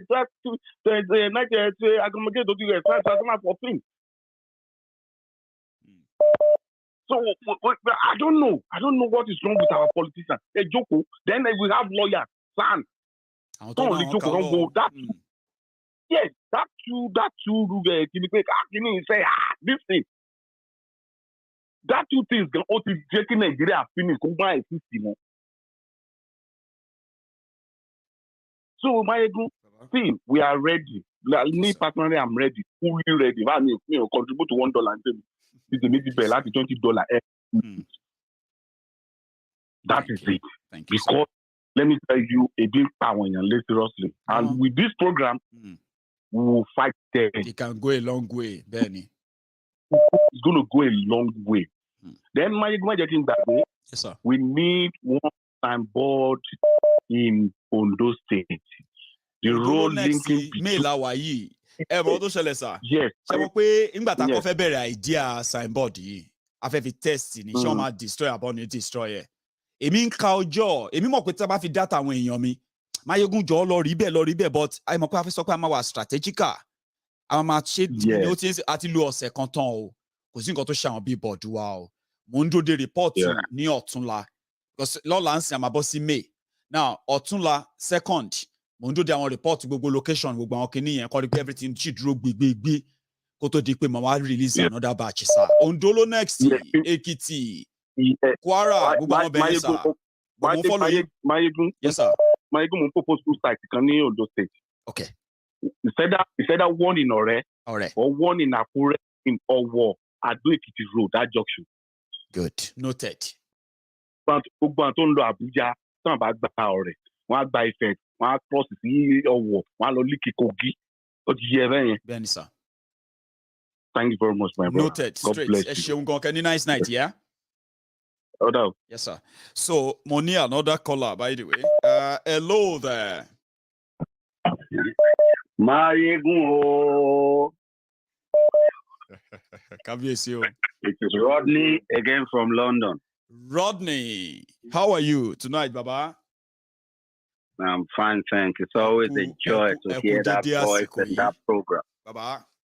And you know, thank you so much. As I'm just logging on to the home to say we are behind you. We are behind the work that is going on. Thank you, Baba. It's a big work. It's a huge work, and we praise God for it. And we are looking forward to seeing these victories happen. Yes. Let them continue to plan their own election while we continue to plan our own referendum. God bless you. And we will see who will win at the end of the day. Who will blink first? I'm just clocking it. And so I see all these titles where they're heavily dangerous, where they tell us. So why they continue to do their charade and do their party? Make I tell people where they listen. The time where Solomon brother they do party, you know, if they do party saying don't become king. Now at that same time, now David they crown Solomon as king. Now news they hear for their party say Solomon don't become king.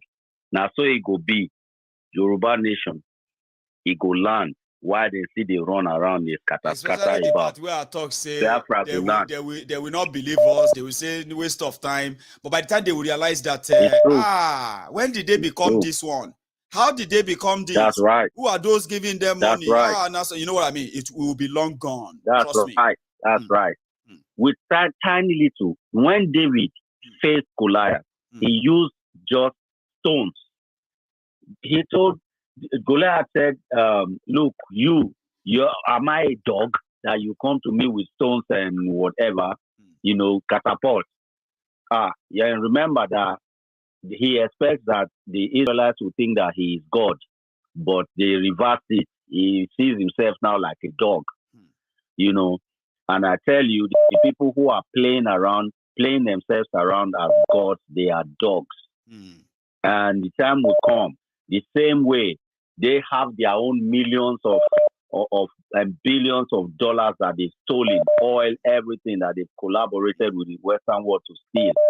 and we just have our little donations that are coming up here every time. Yes. With this, our little stone, Goliath will fall down. Amen. Amen. So now my own encouragement to everybody where they listen today, have hope. Be very hopeful because it shall surely come to pass. It will happen. We will see Yoruba Nation. Yes. We will see Biafra Nation. Yes. And we will see the black people liberated by the power of Yah, the Elohim of all creation. We will see the black people liberated because he made us, he called us to be kings. Yes. And I pray that people, when blacks walk, especially the blacks in diaspora, the blacks in Europe, in Turkey, the blacks in America, the blacks in diaspora, when they walk, they need to understand that they are kings and queens. Yes. They cannot look down when they are walking. You know those days, and when I got to Germany, the way these people treated us, you will look at yourself like this and say, now wow, I'll be human being, so am I made to be a slave forever? And it's not these people's fault. Generation after generation, they've told them, now be boss, and then they will give the secrets to the people at the top echelon, saying, so we have to keep these people down. We have to make sure Africa is impoverished. And those ones will be doing it. The common white person does not have a clue. He does not know what is going on. He only understands that black man is nothing and he is everything. But my brother, since I started understanding that we are the real Israel, we are the real Hebrews, the whole Bible is about us. The whole history is about us. Being the ruler, we ruled Europe, we ruled America, we ruled China, we ruled everywhere. And they don't want us ever to come there again because we are too superior mentally, physically, anyhowly. We are too superior, and they cannot give you the same opportunity that they have because Rodney, you will beat them so much. Baba, because of our time, how we do it, eh? No, you have really taken much of it now, but I appreciate this, Rodney. Thank you. Sorry, my brother. Bless you again another time, yeah. No, just let people be encouraged. That's all. Thank you. Bye. Be encouraged. And thank you very much for that. Let me take this as well. My time is almost rounding up now. I've got just about 9 minutes to go. And I hope we use it well. Maybe I can still take another call anyway. Hello there. Hello, brother. How are you? Hello, sir. Yeah. Ó ti postpone gbogbo ẹ̀ ló ti postpone àbí báwo ló ṣe sọ yẹn. Yeah, this is Advocacy from London. I'm struggling to hear you, sir, by the way. I don't know. Your line seems to be kind of, your voice is like, oh. I'm struggling to hear you. How about it? I think it's all right now, sir. Sorry. Your name? My name is Adishino from London. Adishino from London, sir. It's a pleasure having you on. Yeah. So, Baba. Everywhere to propose. Oh, yeah. The word. Anyway, I get you now. Go on. The program, we are following the need, so I launch here, that is the one. Then another thing, Timothy draw attention was only Chief Tinubu àti gbogbo àwọn political talks there tó ti gbìn Gbajabiamila àbí kí ló ń jẹ́. Gbajabiamole. Yeah.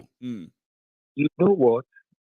Wọ́n dúró de APC tí APC ò bá ti nominate. Yeah. Wọ́n fẹ́ hijack Yoruba Nation. So pipeline, updating pan body, pipeline. So 30 days, tí wọ́n fẹ́ tó fi Aláàfin fẹ́ fi Gbajabiamila jẹ ba ààfin. I don't know the word of it. Title wọ́n fẹ́ fún Gbajabiamila. Title kan ṣá tó ti make up for this purpose. Tó ti make up òun ni nípa òfin bá òfin Yorùbá land. Bá amòfin of Yorùbá. Yorùbá land. Kò yẹ so Aláàfin ti lọ sí so wọ́n máa ṣe gbogbo ẹ̀ tó yẹ pé wọ́n á yìn tọ́ Aláàfin míì kò yẹ so wọ́n á ṣe gbogbo kinní yẹn àwọn ló fẹ́ declare Yorùbá nation. So we need to. Tọ́ba ti rí APC wọn gbà ṣé wọn kọ́ àwọn náà ti ń sọ látijọ́ yìí pé tọ́ba ti pé BLLB wọn tọ́ba ti rí tọ́ rí nǹkan tó ń wá lọ́nbẹ̀ yẹn sìn ó máa dàgbà tẹ́bí kò ń ṣe àwọn lọ́jọ́ ṣe APC ọdún mẹ́jọ mọ́ ni ẹ máa dàgbà pé wọn ò ríra rí ni nígbà tó bá bẹ̀rẹ̀ pẹ̀lú wọn. Gbogbo àwọn báàsì yẹn ṣe mọ̀ pé political law báàsì ni so Tinubu ni leader wọn that is ọ̀nà tó máa gbà láti fi hijack wọn so we need to be thinking how we go to counter them. We should hold our control. How to hold our control is to make sure that we will never end up welcoming their blood money. Because what shall they take in Yoruba Nation, she gets control when they bring their blood money. One now of support. So when you tell mafia avoid the blood money. Yoruba Nation, it has go beyond referendum. Okay, exactly. It has go beyond referendum. If it today they say the court case, everything, declaration the next thing. So politicians can join while I don't share it. It will be a very straightforward thing. So let's see, hijack me. Struggle, yeah. So táwọn bá lè declare sí tí wọ́n gbé system délẹ̀ wọ́n á kàn push gbogbo wa off ni. Ó wá dàbí Nigerian the former, So we just have to think and know how to counter them. Yes. It's going to be bloody war. It's going to be bloody war against among ourselves. Among ourselves, because the struggle you're going to no. Nǹkan tó fà tí Nàìjíríà ṣe lè ṣe nǹkan tó ṣe yìí fún wa for this long ni pé àwọn èèyàn wa kan ló dì wá lọ́wọ́ mú. So táwọn náà bá ti analyse kan ti dà wọ́n náà lọ́wọ́ mú. Àwọn lè wá decide pé káwa kọ́kọ́ wa sókè ká bẹ̀rẹ̀ ó ti yé yín sìn. Lóòótọ́ ni àwọn ọlọ́pàá máa kọ́ bẹ̀rẹ̀, of course. So anyway, you do your own research about it as well. So as long as let us come out, update àwọn èèyàn, come and enlighten nǹkan tó ń lọ rèé. So definitely, tí wọ́n bá announce kò sẹ́ni tó fẹ́ sọ̀bọ̀. Because àwọn yẹn wọn mọ anything tó máa ti gbọ́ Yoruba Nation has been declared wọ́n máa jó ni wọn ò ní mọ̀ pé àwọn olè ló gbàjọba.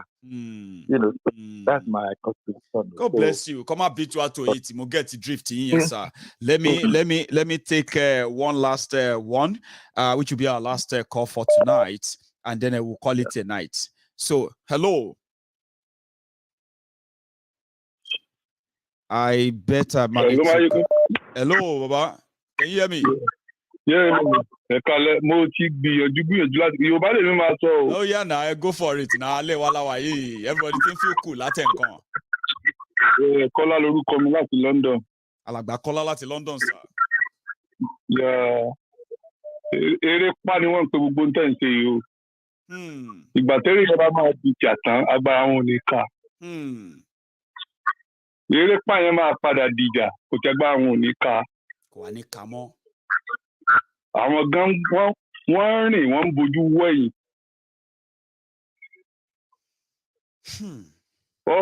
Ọkùnrin ló lè ṣe gbogbo nǹkan ṣe o.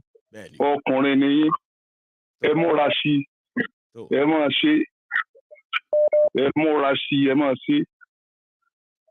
Àgò ló máa padà dá díẹ̀ nígbẹ̀yìn. Bẹ́ẹ̀ ni bàbá. Àgò ló máa dá díẹ̀ nígbẹ̀yìn. Àgò ló máa dá díẹ̀ nígbẹ̀yìn. Wọ́n ti mọ̀.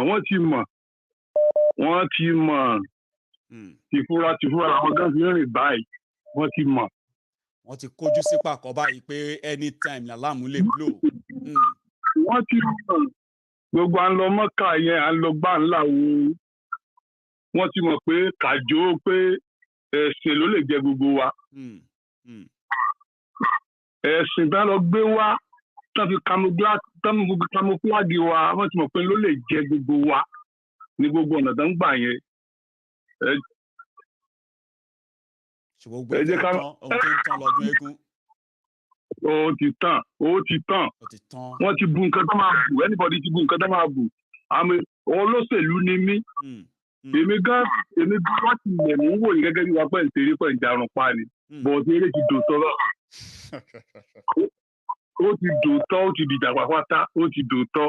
Ẹ ti rí bẹ́ẹ̀, ẹ̀yin àgbààgbà tó sọ pé tọmọdé bá ń gégi nígbó, àwọn àgbà ló mọ bí tó máa wó sí. Ṣé ẹ̀ ń sọ pé ẹ̀yin àgbà ti rí ìtọ́ báyìí? Ẹ̀sálè. Èmi gẹ́gẹ́ fún ara mi ò sọ́pọ́ọ̀tì kí ní ìtẹ́lẹ̀tẹ́lẹ̀ bọ̀ ń sìn mo ti bá pájú mo ti fẹ́ ṣẹ́gbẹ́ gbogbo ara sí o. Kábíyèsí.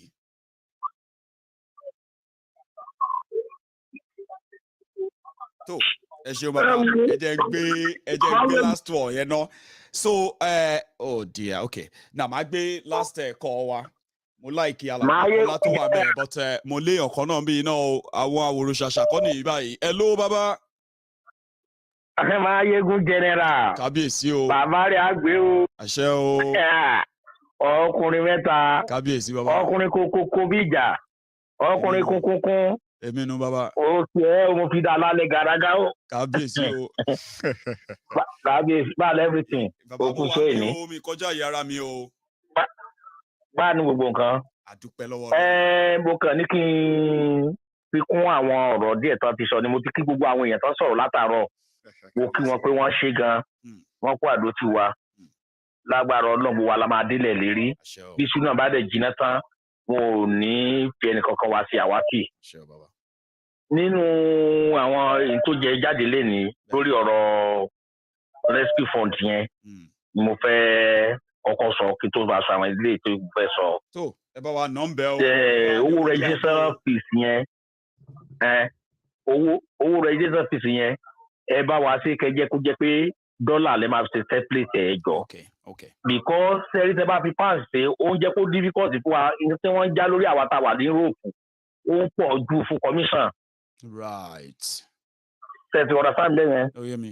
gbogbo àwọn owó tá a máa ń de lóòtì ní pounds tá a bá wà wọnú àkáǹtì wa tá a máa yọ ọ́nbẹ̀ máa ti ń pọ̀ jù.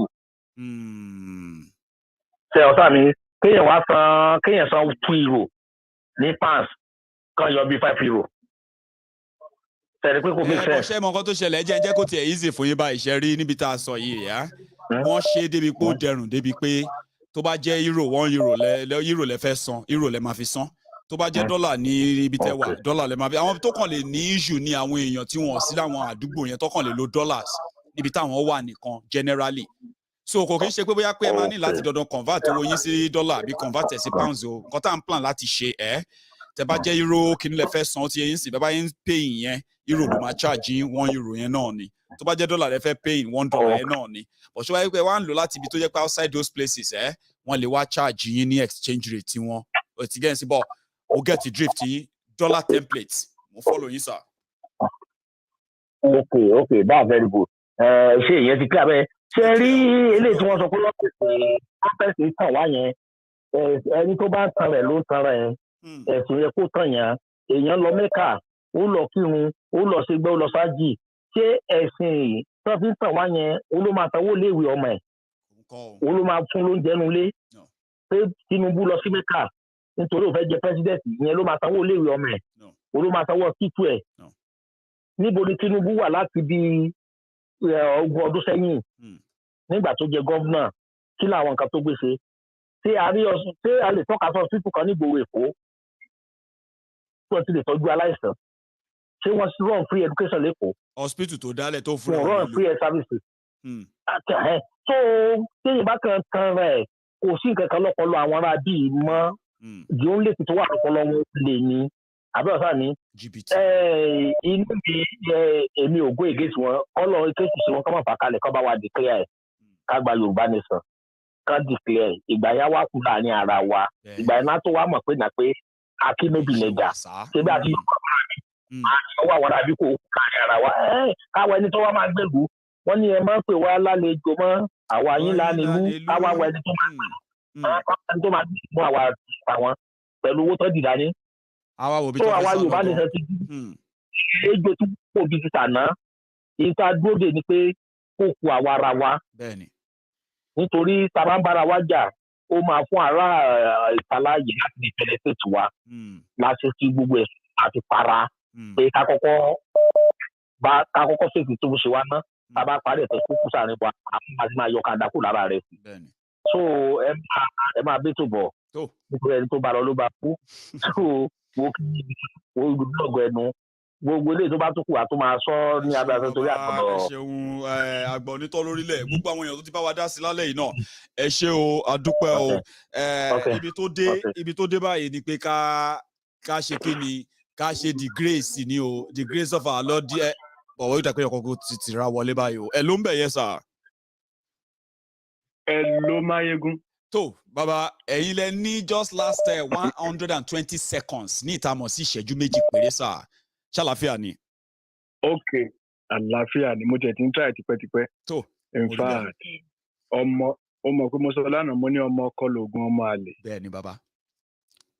mo sì ní ẹni tó bá ní kí làá ṣe hàn. bẹ́ẹ̀ ni ẹ sọ bẹ́ẹ̀. àyà wa ti bẹ́ẹ̀lẹ̀ ó ti bẹ́ àárẹ̀. gẹ́gẹ́ bí àwọn èèyàn ṣe sọ èmi tẹ̀dí kọ́kọ́ sọ wípé màá sọ̀rọ̀ $5 €5 5 pound. bẹ̀tì nígbà tí mo wo nǹkan táwọn èèyàn ń sọ bóyá ká dúró lórí $1 $1 pound €1 ṣùgbọ́n èmi ní fẹ́ rẹ́gísítà tí mo bá rẹ́gísítà $5 kò burú tó bá pé $1 la bá agree tèmi dẹ̀ rẹ́gísítà $5 on my name pay every month yẹn bá $5. ẹ lè ṣe bẹ́ẹ̀ náà lóòótọ́ bẹ́ẹ̀ ni a lè ṣe bẹ́ẹ̀ minimum la pé yìí minimum $1 €1 or £1. so àwọn tí wọ́n ní wọ́n lọ gbẹ́bọ wọn sórí ìta mẹ́ta nítorí àwa. wọ́n sáré kiri nítorí àwa. ó di ilé aláwo kùrùkẹrẹ ó di ilé oníṣègùn ogun ọ̀ràn máyéró kan máa wulẹ̀ sáré ká. bẹ́ẹ̀ni. wọ́n tanra wọn ni. kábíyèsí. wọ́n tanra wọn ni kò sí tí pẹ́pẹ́ ẹ bá jẹ́ òkúta omi ló máa fi ṣu. tó. bẹ́ẹ̀ ni Maiyegun omi ló máa fi ṣu. so a ti bẹ̀rẹ̀ náà nìyẹn there's no going back. mo ń bẹ́ nìkan sọ̀rọ̀ lẹ́ni ṣé kó máa bọ́ sí mi kíní kan kìnnìún mo ní àtọ́nbádé náà àwọn náà mo ní ẹ̀yìn síìtì ẹ̀yìn náà máa lọ jókòó sí. nígbà tó ń bá dé wọn á jókòó sí síìtì ẹ̀yìn ihun tó máa wá ṣẹlẹ̀ ni mo sọ ọ̀rọ̀ fẹ́ nìyẹn wá bẹ̀rẹ̀ sí náà mo ní ihun tó máa ṣẹlẹ̀ pé ẹ má bínú sí mi ẹ ṣọ́ọ̀tì ẹ gbà owó tí mo rì mọ́lẹ̀ bẹ́ẹ̀ ẹ lọ kó ẹ fi ṣe Yorùbá Nation yín àwọn kìnní tó wà ní gbogbo àwọn ilé mi tá gbàjọ ta kọ fílẹ̀ ń bẹ̀ yẹn ẹ gba gbogbo ẹ̀ kẹ́ fi convert ẹ̀. ẹ gba gbogbo ẹ̀ kẹ́kọ̀ọ́ ẹ máa wo ṣàdárí jì mí ẹ má bínú ẹ ṣàgbé búlíọ̀n fan owó sì kùnú ẹ ẹ lọ gbé eléyìí ṣàtàbándù yẹn àná sáré la máa nà ńgbà tó bá yá. ẹ lè fìgbà lé ẹ lè mọ́ra àwọn èèyàn tó máa rí kéwòn tó ẹ lè fìgbà tí lé wọn sí títì yóò sáré àwọn ọmọ ògbóró ló mọ nǹkan tí mò ń sọ yìí sá o wàá gbọ́ sáré pa ìgbà tí mi lọ́ máa fi lé yẹn bus express yìí. so nípa ti kíní billboard wa yẹn in fact àwọn èèyàn tuntun pè mí lẹ́nu so like I told you yesterday màá pè ẹ́ so màá arrange mi tó mo sọ pé máa sanwó ẹyọ kan anywhere kan bá fẹ́ rè sí ìbàjẹ́ ọ̀nà ìyànà pápá láǹtò tó rọ̀ mọ́ láàrú lèmi bóyá pápá láǹtò náà máa lọ rè sí ẹni tó máa ń lọ Abẹ́òkúta so màá pè so arrange bí o ṣe máa pọ̀ so o ṣe Ọlọ́run yẹn pẹ̀lú nǹkan tá a fẹ́ ṣe gan ní May tá a fẹ́ bọ́ sí yìí ṣẹ̀gẹ́ ti sọ láwọn kan tẹ́ pé mo fẹ́ clean mo fẹ́ tidy up account wa ni so that like bírú ọ̀la àbọ̀túnla màá wá present account wa màá sọ balance tàbá ní màá wá present àwọn idea àwọn kọ̀ọ̀kan tá a kàn máa try láti ṣe ní May tẹ́bọ̀dé máa kọ̀ láì idea pé okay a fẹ́ ṣe báyìí tí kẹ́ bá yẹ ṣe ní May April yẹn so èmi máa ṣe yẹn idea ọ̀la ọ̀túnla bọ̀ like you said yeah I'm working on that. mo dẹ̀ máa tún fi àkókò yìí bẹ̀ gbogbo àwọn èèyàn wa tí wọ́n jọ 50,000 wa àti ìrí iṣẹ́ o kọ́ máa gbàgbé kọ́ máa rò kó so ká sì máa gbọ́nwọ́ sí Ọlọ́run ràn gbogbo wa lọ́wọ́ bá bí kí fẹ́ ṣe wájú yìí náà ọ̀rọ̀ owó náà ni iye gbogbo tá ti ṣe so far almost kí ló ti ń pè almost 16 million naira tá ti ná àti àwọn nǹkan tá ti fi ṣe so far ọ̀la wípé a save ẹ̀ ni o so ọ̀tá bá nílẹ̀ ọ̀la pé a nílẹ̀ ni o tábà ní a kò máa wish lásán ni o. bẹ́ẹ̀ni program tá à ń ṣe lọ́wọ́lọ́wọ́ yìí ó ti dé about 35 places tí mo ti send ẹ̀ gbogbo àwọn ará náà gbogbo àwọn èèyàn mi ní Texas ń bí báyìí then bóyá mo máa try láti get àwọn èèyàn mi tó wà ní Texas ká lè jọ máa pàdé. Like Wale, I think Wale from Texas and one other lady and at least àwọn èèyàn bíi mẹ́rin mo ti gbọ́ tí wọ́n wà lórí platform yìí so màá wo bá a ṣe lè pàdé. ẹ ṣe máa link up once in a while o ti yẹ báyẹn tó máa reach out pé àbáwo eré àwọlẹ̀ yìí wà ibò o ti yẹ that's good kò tá fẹ́ build nìyẹn kò tá fẹ́ fi platform yẹn kan build ní at the end of the day everybody máa connect ẹ wò ẹ jẹ́ àṣetán. àwọn kan tẹ Ọlọ́run á fún wa ṣe. àmín Ọlọ́run á fún wa ṣe. Thank you. Can you nice evening. Okay, sir. Shego. So Ibitima wrap up lele yo. Mo so many of my viewers don't fẹ́ pè wọlé. Ito te man dùn àwọn èèyàn jù lálẹ́ ní pé lálẹ́ tí Maiyegun sọ Yorùbá mo fẹ́ bá Maiyegun sọ̀rọ̀ mo mọ̀. But time wa ti wà up. Àgbékẹ́ ti nrúnra lẹ́gbẹ̀ẹ́ kan bẹ́yẹn. Ẹ dẹ̀ mọ̀ pé ìwọ̀nba náà la lè fi súnmọ́ mi. I mean, sún fún mi kí wọ́n má dẹ̀ lọ sún kan ògiri. Thank you so much, everybody who actually turned up here today. My friends who are very used to us discussing about the issue, providing solutions, and the rest of them. Tonight's broadcast is actually special. I had to do it that way. Okay, I had to get and give the people I want to, to believe in a mission, in a project. I want them to be connected, like, culturally, traditionally connected to it. And the idea cannot be, most of what I wanted to share cannot be said in English language, okay? But nevertheless, some of you actually follow through from start to finish. You still watch to this point. You are reading comments to understand what we're talking about. That's the way. That's what you should, that's how to understand. What are they talking about? What's this? I don't get that. You read the comments, you have a perfect understanding of what we have been discussing. All over the world, they join the broadcast. Yes, I'm a shebe da because it's do and see, get in see. So I'm a so you, but I'm a fi build darawa, I'm a fi build the trust, I'm a fi build the network, and I'm a fi idea upon legon. Along idea upon legon. But any idea we no get funding, Baba na hallucination o. I can tell you this. And you know why it's majority got in my bass so our idea to Mobamuwa. Reason to Fimasare to make sense see a lot of people need pay majority in our idea and no.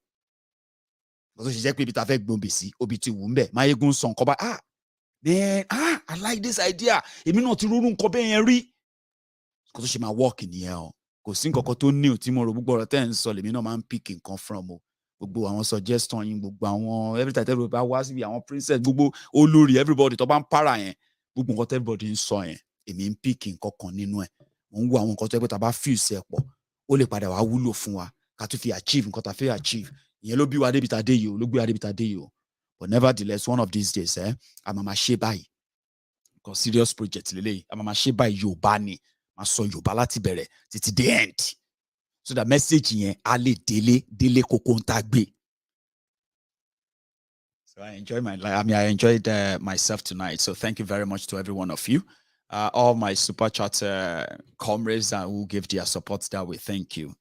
To all of you who actually commented as well. Thank you. Everyone who phoned in. Thank you. Those of you who shared the broadcast and those who are just watching me for the first time and they subscribed. Thank you. And to all of you, the silent watchers, and those who are tempted to call in but didn't make it through, thank you. For everyone who spared their time with me tonight, I've done my part. Do yours. So that when we see next time, we'll continue from where we are stopping. Udaro.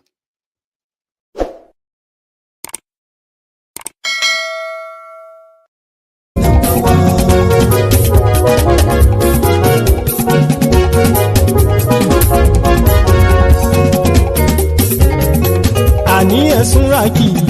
Maiyegun ti dé. Maiyegun ti dé. Ọ̀jẹ̀lú ẹ̀sùn rákì. Maiyegun ti dé. Àní ẹ̀sùn rákì. Maiyegun ti dé. Lórí Facebook. Maiyegun ti dé. Àní ẹ̀sùn rákì. Maiyegun ti dé. Lórí YouTube. Maiyegun ti dé. Àní ẹ̀sùn rákì. Maiyegun ti dé. Bọ́ bàbá gbé wúrẹ́. Àní ẹ̀sùn rákì. Maiyegun ti dé. Ijó ìgbádìyẹ. Maiyegun máa bí. Àní ẹ̀sùn rákì. Maiyegun ti dé. Pẹ̀sìdó bá rúfin o. Maiyegun máa bí. Àní ẹ̀sùn rákì. Maiyegun ti dé. Kí gómìnà kówó jẹ. Maiyegun máa bí. Àní ẹ̀sùn rákì. Maiyegun ti dé. Ọlọ́pàá tí ń darí bá. Maiyegun máa bí. Àní ẹ̀sùn rákì. Maiyegun ti dé. Aṣòfin tí ń rúfin o. Maiyegun máa bí. Àní ẹ̀sùn rákì. Maiyegun ti dé. Òpùrọ́ olóṣèlú. Maiyegun máa bí. Àní ẹ̀sùn rákì. Maiyegun ti dé. ọ̀jẹ̀lú ẹ̀ súnra kì. Maiyegun ti dé. àní ẹ̀ súnra kì. Maiyegun ti dé.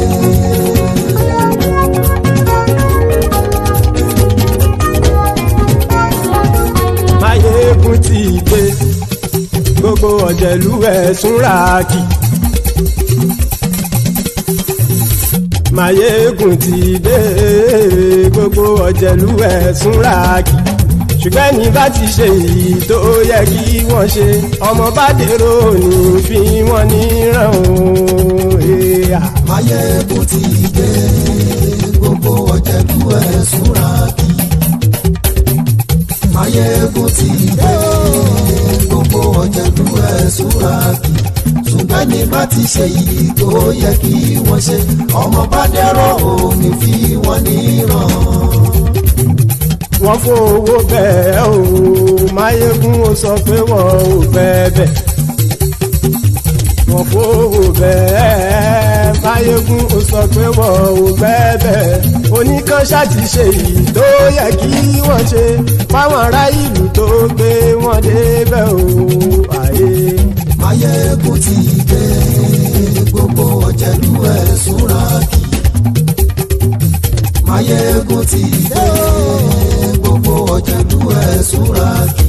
ṣùgbọ́n ní bá ti ṣe yìí tó yẹ kí wọ́n ṣe ọmọ bá dẹ́rọ̀ ò ní fi wọ́n níran. kì máa yí ṣe eré ọ̀rọ̀ yìí kì í ṣe ẹ̀fẹ̀. kì máa yí ṣe eré ọ̀rọ̀ yìí kì í ṣe ẹ̀fẹ̀. ẹni bá ti lè lẹ́bọ̀ lẹ́rù o ọmọ bá dèrò kàṣàyè tú wọn síta. Maiyegun ti dé. gbogbo ọ̀jẹ̀lú ẹ̀ súnra kì. Maiyegun ti dé. gbogbo ọ̀jẹ̀lú ẹ̀ súnra kì. ṣùgbọ́n ní bá ti ṣe yìí tó yẹ kí wọ́n ṣe ọmọ bá dẹ́rọ̀ ò ní fi wọ́n níran. tẹnitẹni ọmọ Maiyegun ọ̀rẹ́ ara ìlú mọ̀mọ́ ni mo fọlọ́run sọ ẹ̀ bá kìlẹ́bù. lóòótọ́ olódodo ìlú ọ̀tá ìlú mọ̀mọ́ ni ìwọ ṣá máa ń ṣọ́ra kò sì mọ́ bẹ̀rù. bọ́tà ń lé ibo níṣègùn lé káwọn mọ̀mọ́ fi ṣera wọn ni ó ti dẹrùn tí wọn ò gbọ́dọ̀ sì mọ́ bẹ̀. èèpo ọ̀gọ̀ lọmọ bá dérò tàjẹ́ ò gbọ́dọ̀ jẹ́ ó ti jọba lórí àbínú ẹni kò sì mọ́ fòyà. àìsíwọ́lu ní ẹnìkẹ́ ìgbódì ẹyin lábàrá o ó kó ẹni tó bá dán o ákàmù. Maiyegun ti dé. gbogbo ọ̀jẹ̀lú ẹ̀ súnra kì. Maiyegun ti dé. gbogbo ọ̀jẹ̀lú ẹ̀ súnra kì o. ẹ̀yin bá ti ṣe yìí tó yẹ kí wọ́n ṣe ọmọ bá dèrò òní fi wọ́n níran o. Maiyegun ti dé. gbogbo ọ̀jẹ̀lú ẹ̀ súnra kì. Maiyegun ti dé. gbogbo ọ̀jẹ̀lú ẹ̀ súnra kì. ṣùgbọ́n ní bá ti ṣe yìí tó yẹ kí wọ́n ṣe ọmọ bá dẹ́rọ̀ ò ní fi wọ́n níran.